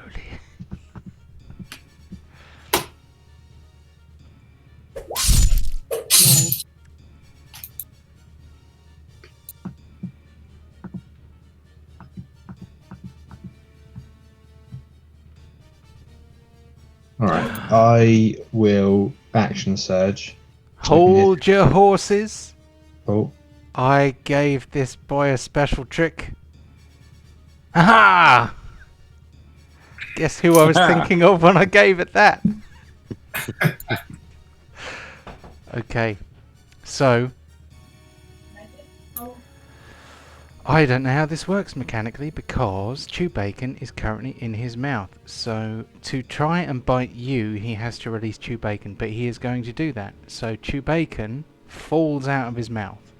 don't I then fall backwards as well? Well, he's going to try and catch you in the air with his teeth. So, if he hits, and you do have an armor class of 20, so his chances of doing so are somewhat diminished. He's going to try and bite you out of the air.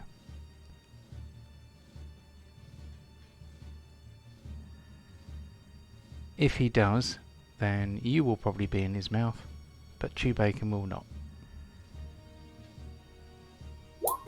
just realised I should have given him advantage to do that because of the darkness. So he's going to try again. He failed. So Chewbacca falls to the ground. How tall is a T-Rex? Is it more than 10 feet tall? Probably. Okay, so. I'm going to roll a d6 of falling damage for... it's. I think he's less than... Hold on. Google is my 12 feet friend. tall. How tall is a T-Rex? Roughly 12 feet in height. 12 feet. Okay, so it is 40 more foot than in 10 length. feet and less than 20 feet. So I'm going to roll a d6. And so each of you take 3 points of falling damage. But you are no longer in the mouth of a T-Rex, which has got to be an improvement. If you want to land in the saddle, then you can take an acrobatics check for me. Yeah, okay.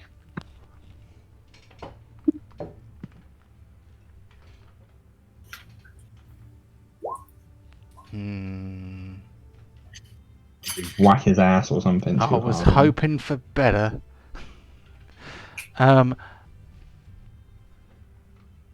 You do not land in Chewbacon's saddle. That was not... yeah. You land Better on than- your feet, you just don't land in the saddle. And now it's... continue. Can I still action surge? Yeah, yeah. Perfect.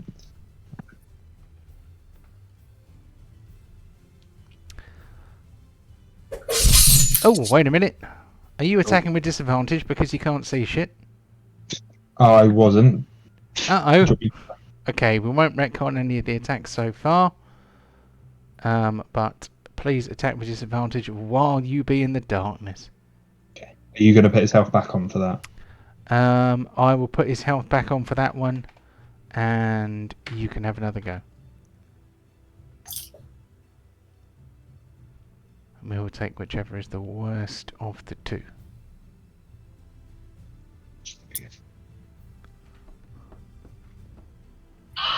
Ooh! You see, he landed a bit hard. If he'd landed in the saddle. Please, can I have a Constitution saving roll?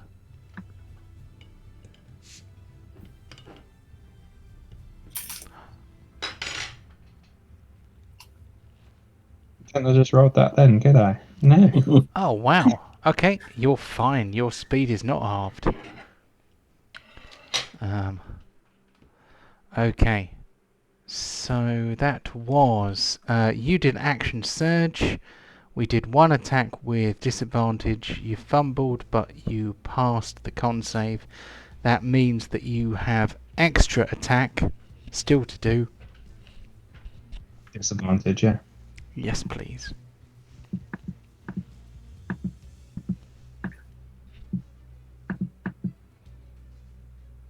That was bullshit. If it had it not been disadvantaged, that would have been a crit. Oh, what a swizz. Oh well. Okay. Anything else from Pontos? No, that's it, thank you. Okay. On to Grandmaster Kararuk. You are in the darkness. And I've got me bow. Yeah, so disadvantage if you want to shoot him, but you can drop your bow if you want to. I see him now. No, you are in a patch of magical darkness. You have an idea that there's a bad guy in front of you. Advantage and disadvantage don't stack. So,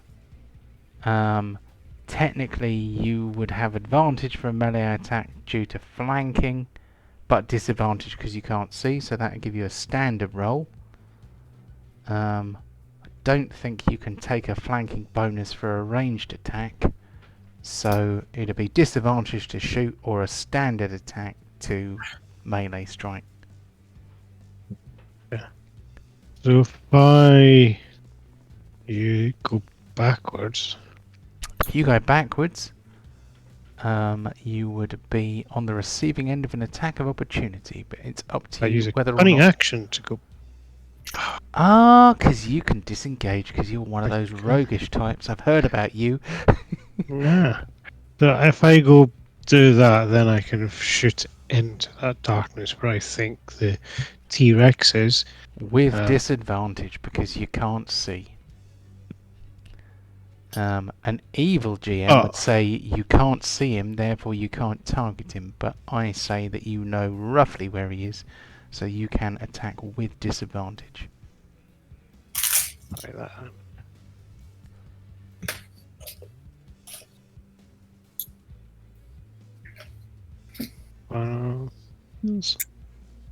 Sneak attack. It's sneak attack because Bacon and Pontos are engaged. I seem to think that if you attack with disadvantage, you can't have sneak attack. Is that one of those sneaky little rules? I think it's if unless there's an ally within 5 feet. If it's like it's either advantage or enemy within 5 feet, or for any model within 5 feet. So you don't need advantage on the attack roll if another enemy of the target is within 5 feet of it. That enemy isn't incapacitated. And you don't have disadvantage on the attack roll. That is the operative line. You do have disadvantage on the attack roll. So, if there is nothing to give you advantage, yeah. The way that is expressed says to me that if you have disadvantage, you can't have sneak attack, basically. At least in this instance. So.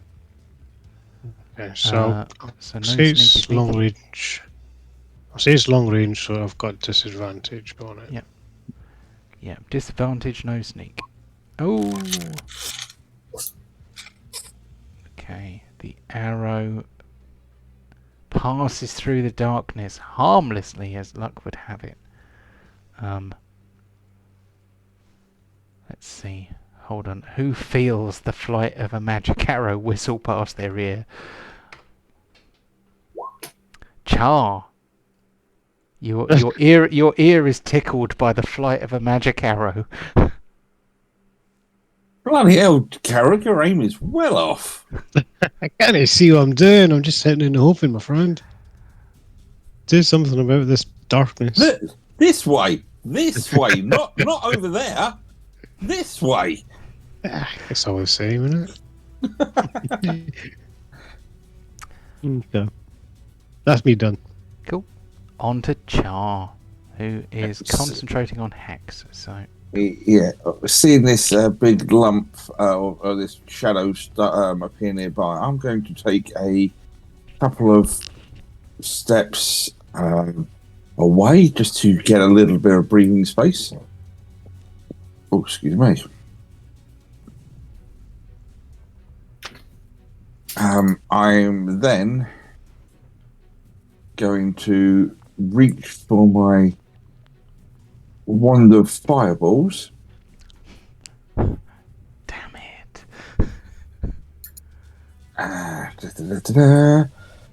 He's somewhere in there. Very good. Friendly fire is the funniest fire. I can't see. If I just put it in the middle, that lizard's got to be in there somewhere. Very good. Okay. And he would, because of the hex, he will suffer disadvantage to dexterity. Okay. Can you trigger the fireball attack in the chat, and then we'll see what damage you do. I think you should be able to trigger it different ways. That's the right one, isn't it? Is that the right one? Yeah. Yes, because if you cast it as a spell slot, it would upcast it to level 5, wouldn't it? 25. Mm-hmm. Okay. And there'll be an extra D6 in a minute from the from the hex as well on him. Yeah, cool. Okay. Oh, it's gone. Hold on. I need to work out who else needs to roll a dex save. Deep wasn't in it. Deep when I wasn't put it in down. it. Okay. Dex saves for Pontos and Chew Bacon, please. I will also roll a dex save. Advantage for on this the guy. dino. And he has disadvantage. Oh, brilliant. so Pontus is getting burned. That's okay. He's used to it. Well, Karuk normally gets it, doesn't he? I don't, yeah. Hold on. That API does not let me apply disadvantage, so I'm going to do it. I'll do it in the open with disadvantage. There we go. And the DC was 13, so I am going to use DC's a 15. legendary resistance to pass. There we go. Understood. But he still suffers half That means I'm going to take 12 points of damage instead. and 5 necrotic. And 5 necrotic. Cool. Okay, there we go.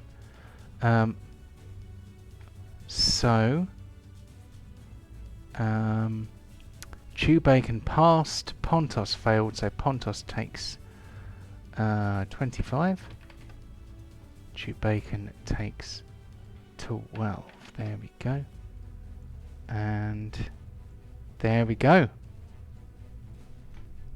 Good job, I Char. heard some screams. I think I got him, Karuk. Yeah, there's definitely some squealing coming from the cloud.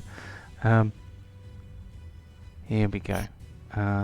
We move from Sounds like a Char. tortoise. It sounds like the noise of a tortoise having sex. So I think I got the T-Rex.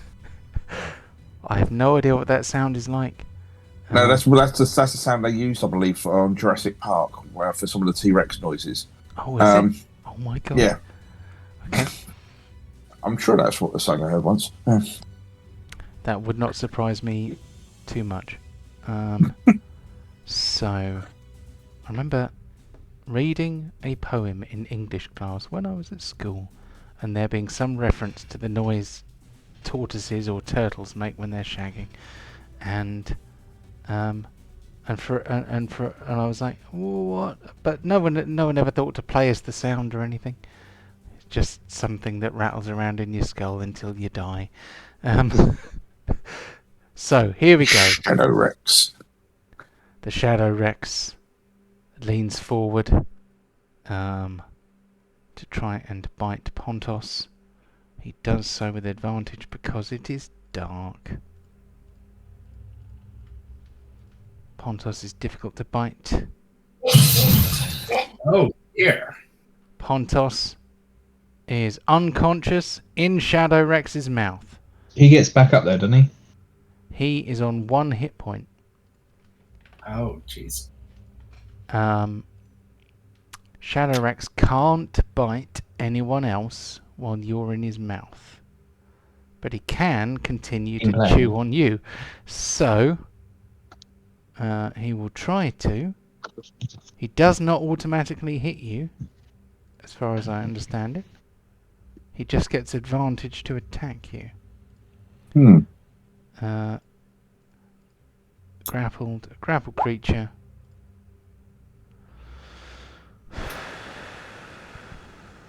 Well, you are restrained and grappled. Doesn't actually say anything about advantage.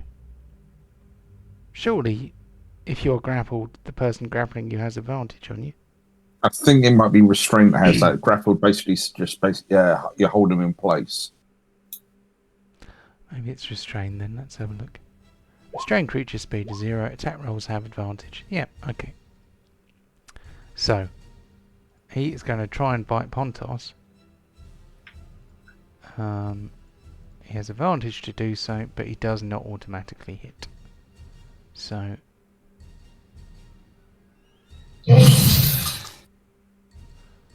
Oh, dear. So, Pontos is unconscious in the Shadow Rex's mouth. Who needs some pain now? Who else has hurt Shadow Rex? Who does he feel vengeful towards? The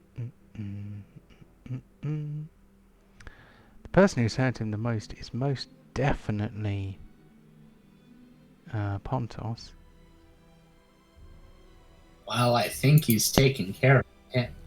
Yeah, that is true. So,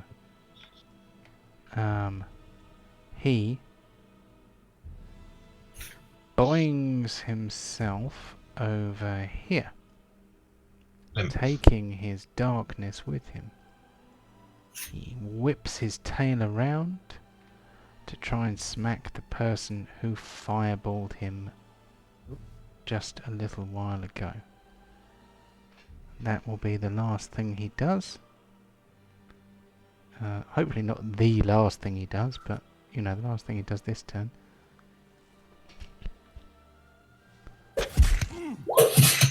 There we go. On to Deep. All right, Kara, there's no time for cowardice. We gotta engage with this motherfucker. Okay, and unfortunately, the only way to do that is to dash. And I also need to send in the mayonnaise. Can it get there? Wait, it can! Ha ha ha ha! Your days are numbered, my friend. Although you cannot see. So disadvantage on attacks for the moment at least. Okay. I don't think I put that in. Actually, don't know if it even offered it. So I guess I'll roll a second time to see if I miss.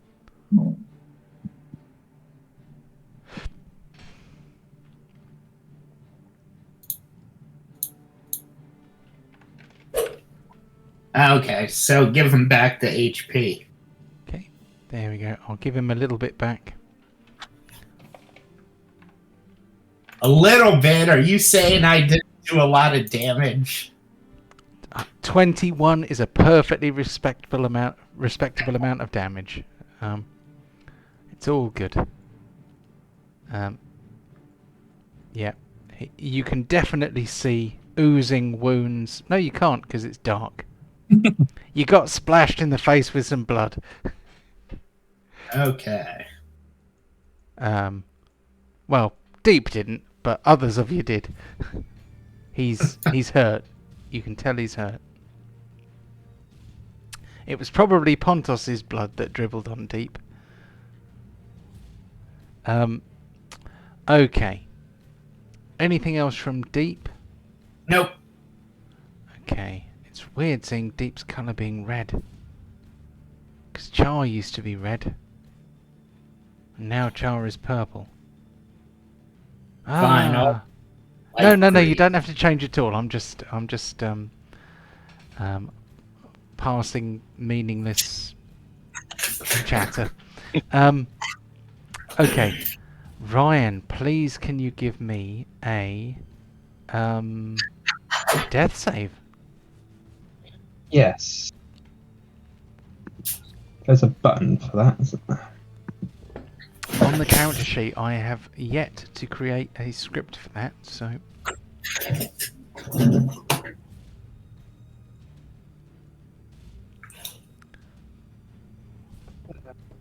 Death save. There we go, good start. You are still in control of Chew Bacon. I mean, Pontos isn't, but you are. So if you want Chew Bacon to do something, he can. Where's Chew Bacon? Yeah, you can charge in. Cool. Wait, can he come round a little bit so he's not attacking his own team this time? Yeah, I mean, if he's got 60 feet of movement, then he can, you know, come in round the bottom. Or Yeah. Pontos is currently in the guy's in this creature's mouth, so Chew Bacon could stand under Pontos if he wanted to. Yeah.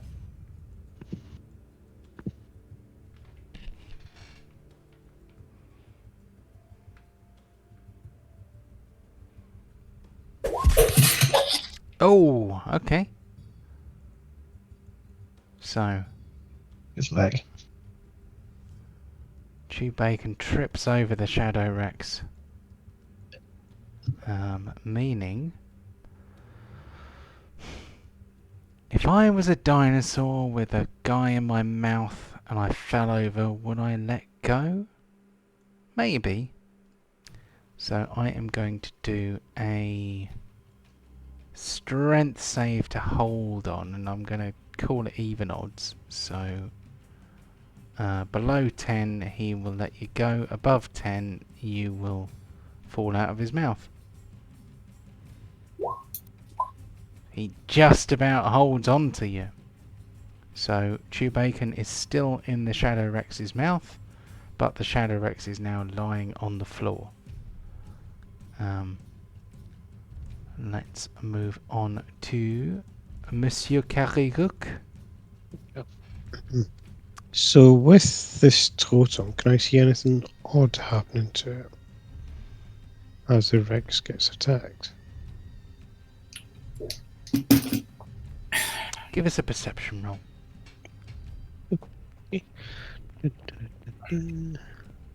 Skill.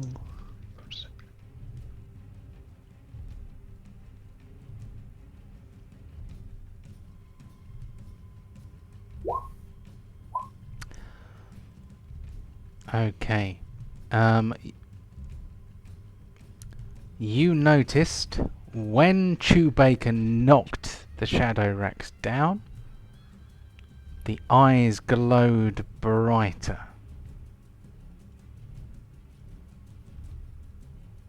Right there.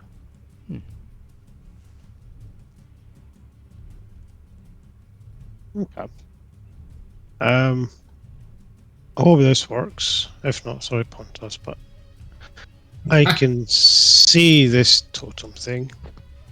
I'm going to use my cunning action to go into the shadows, and I'm going to shoot it. The totem. Okay. So it. Can you roll your attack from your character sheet, because there's no token for the totem. Does this mean I'm doing the wrong thing? No. That's not how it works. It's just it's not a combatant on the on the map. So Where's my character sheet to look up?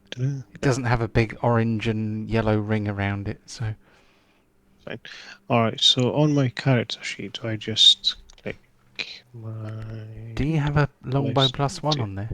I do. What kind of ammunition are you using? Me +1 arrows. Cool. So we may need to add some extra damage should you hit.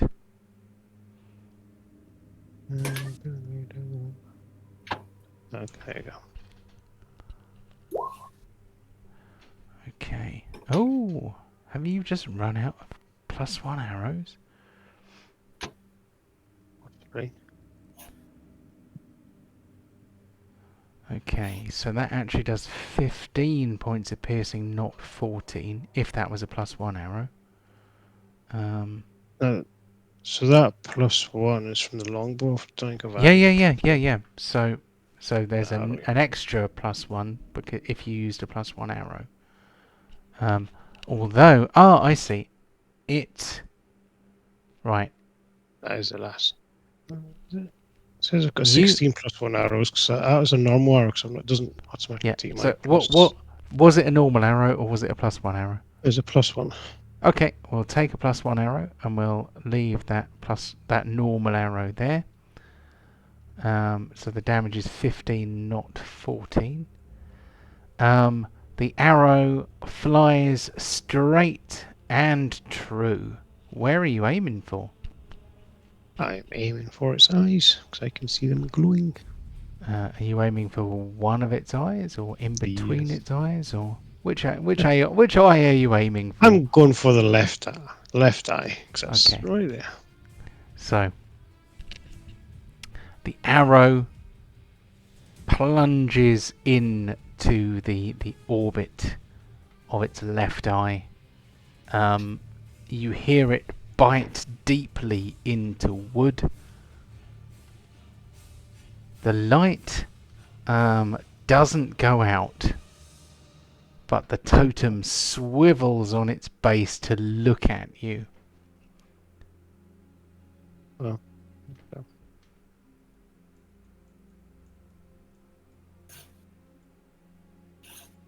Anything else from Kararuk? Okay, when it's looking at me, do I get a sense of fear or dread or anything like that? Or, oh crap, what have I done? Give me an insight roll, please, Insight. Ah. to see how you read the emotions of animated totems. Insight. Never done insight before. It's the first time I rolled it. Never? Sure you must have done. Okay. Hey. You get the impression that it's saying, "What the fuck, dude?" So. And has the Rex done anything? Has it screamed in pain or anything like that? Not at all. Ah, bugger. Sorry, Pontos. My hunch didn't work. All good. Okay, so I use my cunning action to hide, then I come back out, so there's nothing else I can do. I'm done. On to Char. Okay, while this thing is slumped on the ground in front of me, I'm going to reach out and try and make it do the wiggly dance so I can then run away. So it's knocked down, so I would have advantage, but the darkness gives me disadvantage, so it's a straight dice. Yep.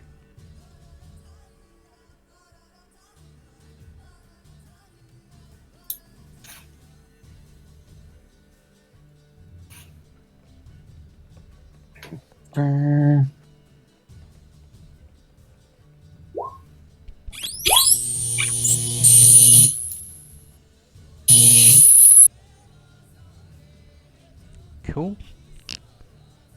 Okay, he is zapped. And I'm just going to go over here to maybe have a look at this properly later on. Cool. So, yeah. No, don't like this thing getting too close. Keep away, keep away. Okay, we move on to the Shadow Rex, who lies on the ground, has no reactions, has Pontos in his mouth, which means he can't bite anyone but Pontos. Drop it. Drop. So No, drop. So I don't normally do this, but it seems extremely unlike the code of realism, if you like, to do anything else. So technically it's an auto crit to an unconscious target, isn't it? Oh, bollocks. Okay, well. Well, isn't he at 0 HP? So Yeah. would it be Yeah, So you what- inflict death saves? death saves. Ah, that would make it 2 automatic death saves, wouldn't it? Yes, you're quite right. As long as Sorry, you 2 hit. automatic death save fails. He has 1 positive one, so it's not going to instantly kill him. So,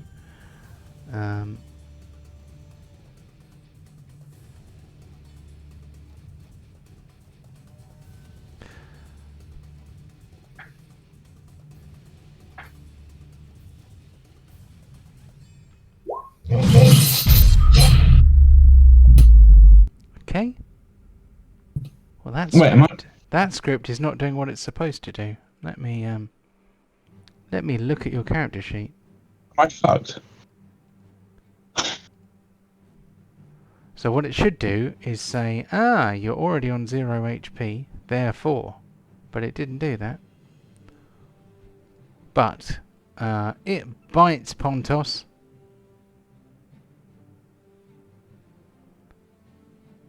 That 8d12, Jesus. Okay. That is not an insta-kill, but that is a couple of death save fails. We are on to... well, he's not going to do that twice. When you say a couple of death saves, Yep. if I mess one up, am I dead? No. You don't roll it. That's 2 automatic fails. Right, but what he's asking is, if he rolls one and he fails, does he die? And the answer is yes. Yeah. Hopefully, we have a cleric who might live and can heal you or revive you.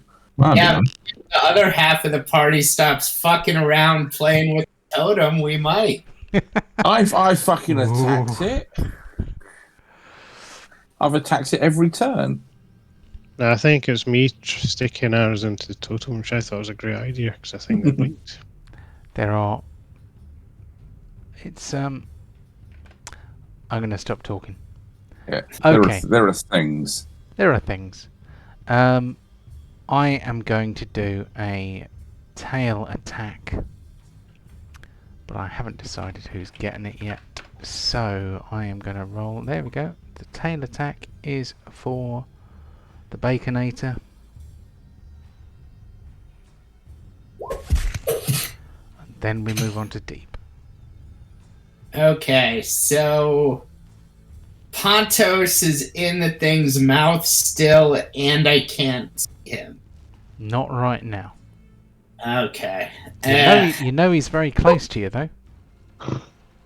Just out of curiosity, game mechanics wise, if I tried to cast Cure Wounds on him, how would we adjudicate that? Cure Wounds is a touch spell, so you would have to have your hands on him.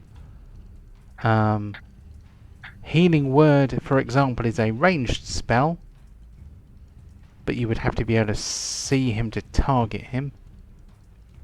There may be something that clerics have that allow you to heal people.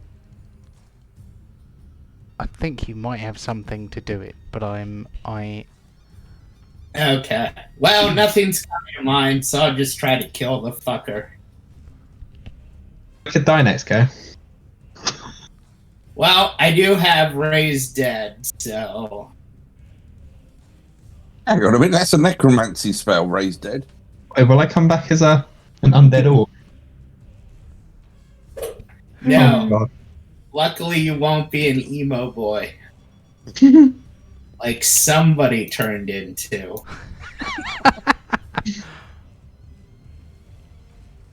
I was just going through a phase. Leave him alone. Yeah, we all go through that phase. Ha ha! Bitch! Awesome. The darkness drops as the Shadow Rex dies. Its My mouth corpse. opens, and Pontos rolls on the ground, punctured by many teeth. The instant this happens, I will dart over to him and try to keep him from dying by doing this. Do I get there in time? Yeah? Why not? Awesome. So, the Shadow Rex melts away, as if its body was made of the darkness that it was until so recently surrounded by. And you find yourselves in a quiet opening, a quiet clearing in a jungle, lit only by the glowing eyes of a strange monkey statue. The combat is over. Can I do an Arcana roll just to look at this statue now we've got a bit of light on it? I'm going to get some recovering arrows as well. Cool. Bear in mind you can only recover normal arrows. Or rather, if you shoot magic Ooh. arrows, If you shoot magic arrows, you get back normal arrows because the spell on them breaks after you shoot them. Not good. So Char looks at this statue. It clearly is arcane somehow, but Char doesn't know how. I like the eyes on it, but everything else, it could be more on fire, I guess, but I don't know much more than that.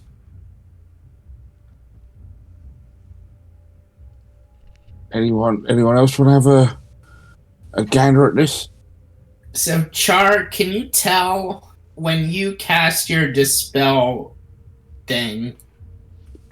Did you dispel something the statue was emanating, or was it the Shadow Rex that was emanating it? At the time, I wasn't sure, but then seeing how that darkness was following that beast around, I'm assuming I must have disrupted what was emanating from that creature. Okay.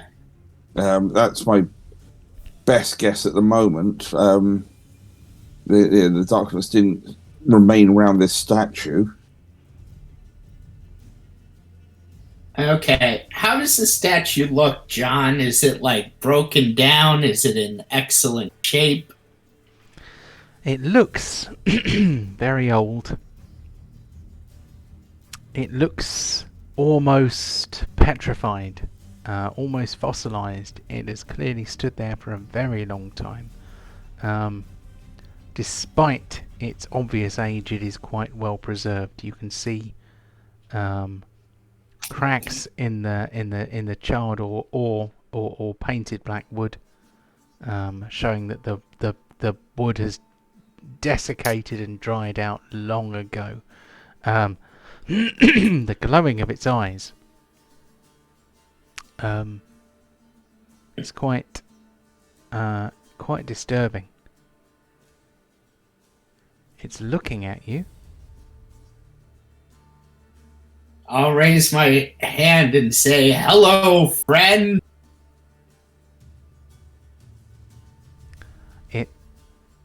It looks at you without seeming to move.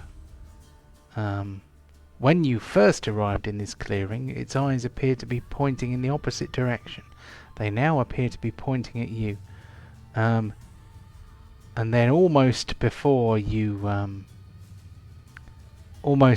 can note the difference, and certainly without any obvious movement, it seems to be looking at Karuruk.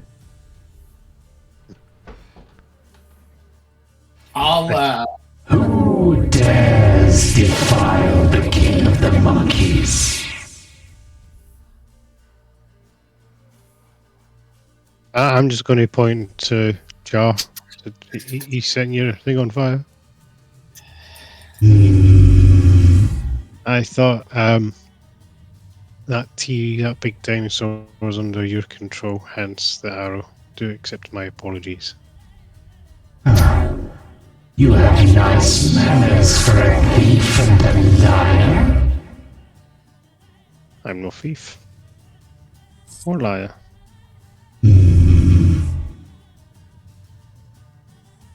Debase yourselves before the Monkey King, and perhaps I will forgive you. Debase ourselves. Yes. Yes. Karuk, just get down on your knees and apologise. Said this type of game. I'm going to say to the Monkey King, Monkey King, you should probably do a little bit of homework to understand who I am. What do you mean? If you know, you know. If you don't, you're in trouble.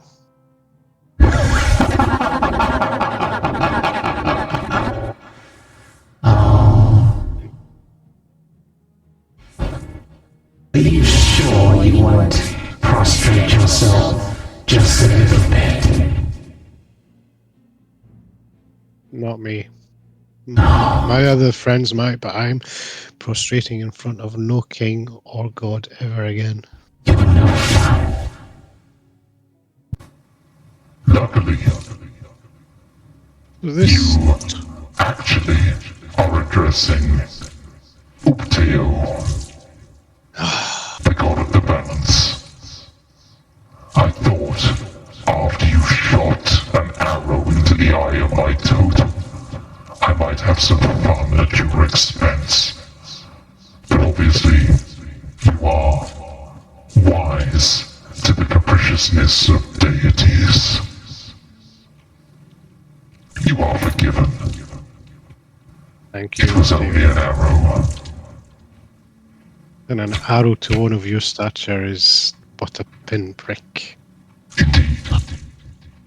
How do you like being yourself again, Kararuk?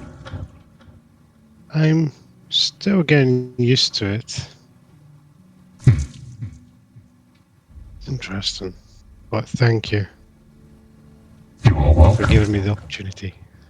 I I noticed. apologize. Sorry. Go on. I apologize, Teo. Was it you that helped my friend here with his condition? Then was it? Indeed. Well, partly. Can you shed any light of what that part of him that left him is, or yeah? It was a curious being. We only saw it briefly. Deities sometimes have the power to grant wishes. If two beings, each with the power to grant wishes, were both asked to grant a wish that was contrary to the other, how would both come true? In this case, another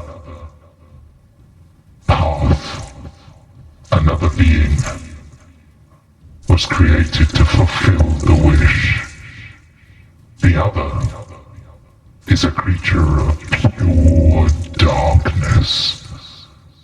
You must put him down, because he has great power for evil. Could have been me. What's that? Said, oh, that could have been me. It could. Yes. I'm glad thank it isn't. yeah. Thank you for enlightening us on what happened. Karuk, I think you need to ease off on your greed a little bit here. That almost was too much. But What greed? There's no greed here. How do we track the other me down? That is a matter for yourselves. I have interfered enough. I am a god of the balance, and I have restored you to your former self. That is all I will do. However, there is one further thing I will share with you. To the east,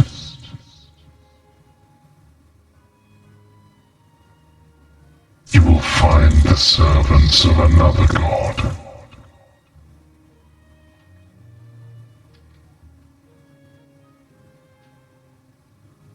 I hope you survive.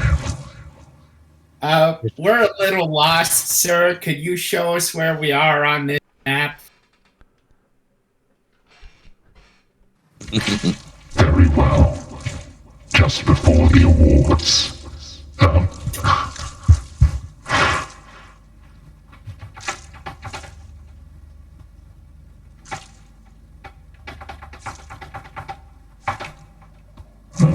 Exactly.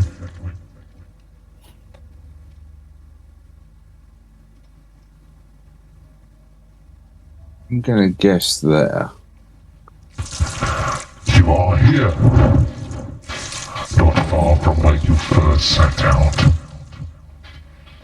Deep, you made us go back on ourselves. Who is this other god that we're going to meet? Can you tell us that? I doubt you will meet the god. Only the followers. I've got away with gods. These wicked chap. worshippers are considered heretics among even their own people, and their own people are irredeemably evil.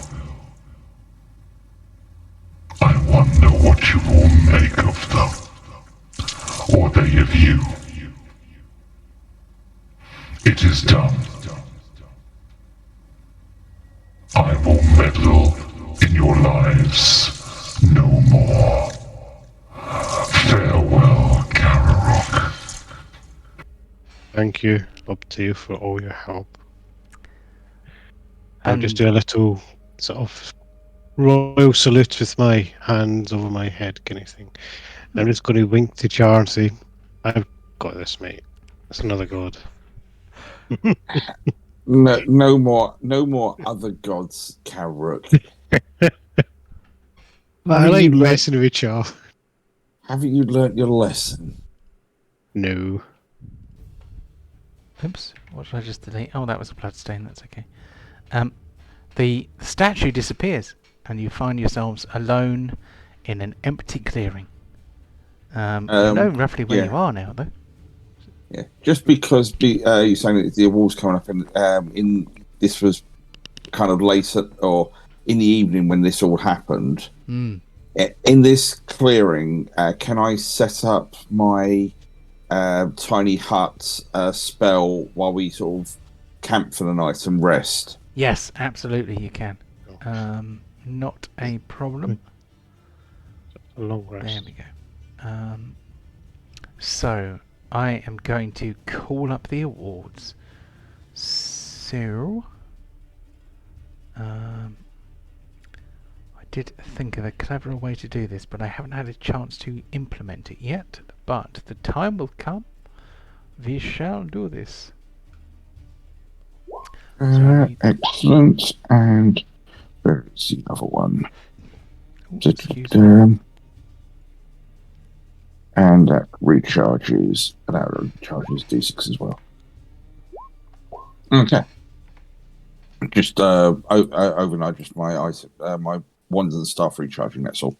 Yep, cool. Oh, blimey. Right, what I'm trying to do here is copy this thing here with the Control-C command. Why is it not working? So while that's on, I'm just going to turn around to Char and say, wait, I'm going to have to give you some details about me sometime soon. And then we push There's awards definitely button. seems to be a lot. You seem to attract meetings with gods, which is not natural at the best of times. I really don't. You're a fascinating person. I mean, the fact that you seem to be on first name, or at least known terms, with the High Ruler of the City of Brass. I still can't fathom how that happened in your past, Karuk, and now these gods after gods after gods. I'm just going to pat Char in the back and say, don't worry too much about it, my friend. These things happen sometimes.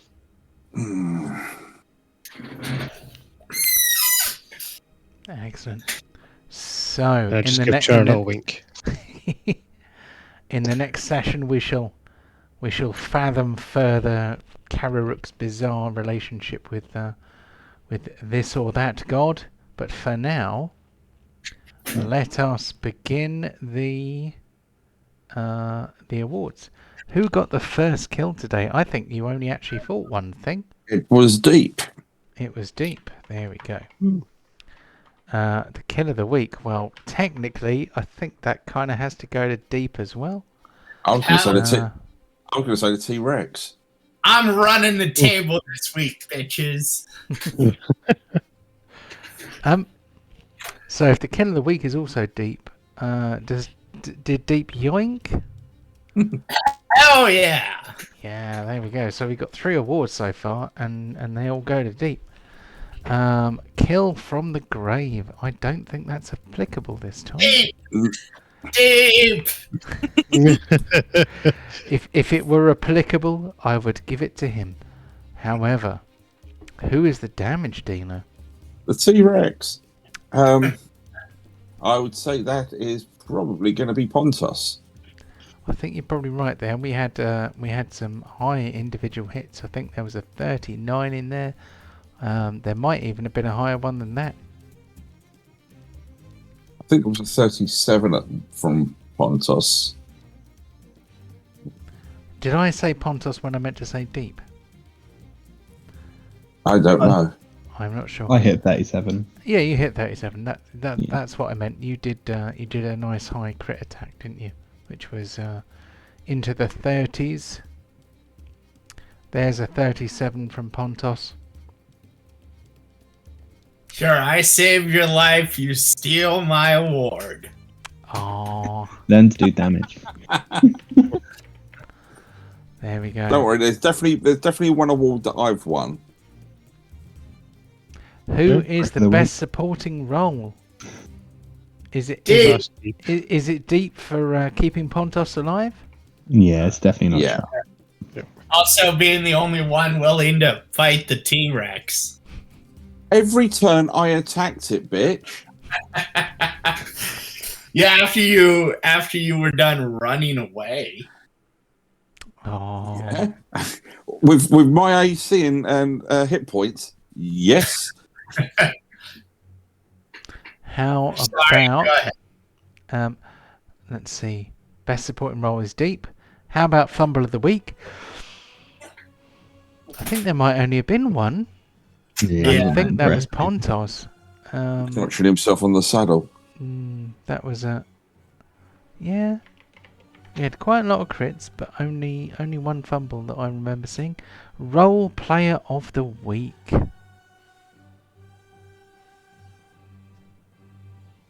was going to say Kamruk just for his little chat at the end.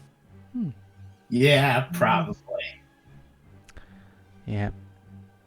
Kararuk bows to no god, even though sometimes he probably should. What are they gonna do? Might me, thy mighty smiter. Whose side are you on? Well, we know Deep. who gets this one. Deep. What? What the fuck? I think Char thought- gets this one. I thought you said this was Deep's table. Well, you already screwed it up. I would have taken it if Deep was at 100% right now. The Whose Side Are You On award is for damage done to other party members. If you are if you are new to this, so this goes to Char for fireballing the party, which always tickles me. It was in the middle of in the darkness. I didn't know who else there was. Yeah, any old excuse. You hear no complaints from me. I enjoy a bit of friendly fire. Pincushion. Who got beaten up the most? Pontos. Technically, he certainly did, for he went down. But he also started the fight on only half hit points because you guys didn't rest. You wandered 15 miles through the jungle without having to rest. I was thinking, Shall I say anything? No. I knew I was sort of semi on spell slots and that, but it's like, yeah, go on. What's the worst that can happen?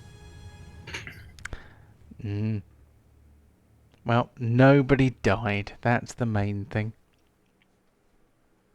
We have awarded 10 awards. We have fought a terrifying shadowy T-Rex.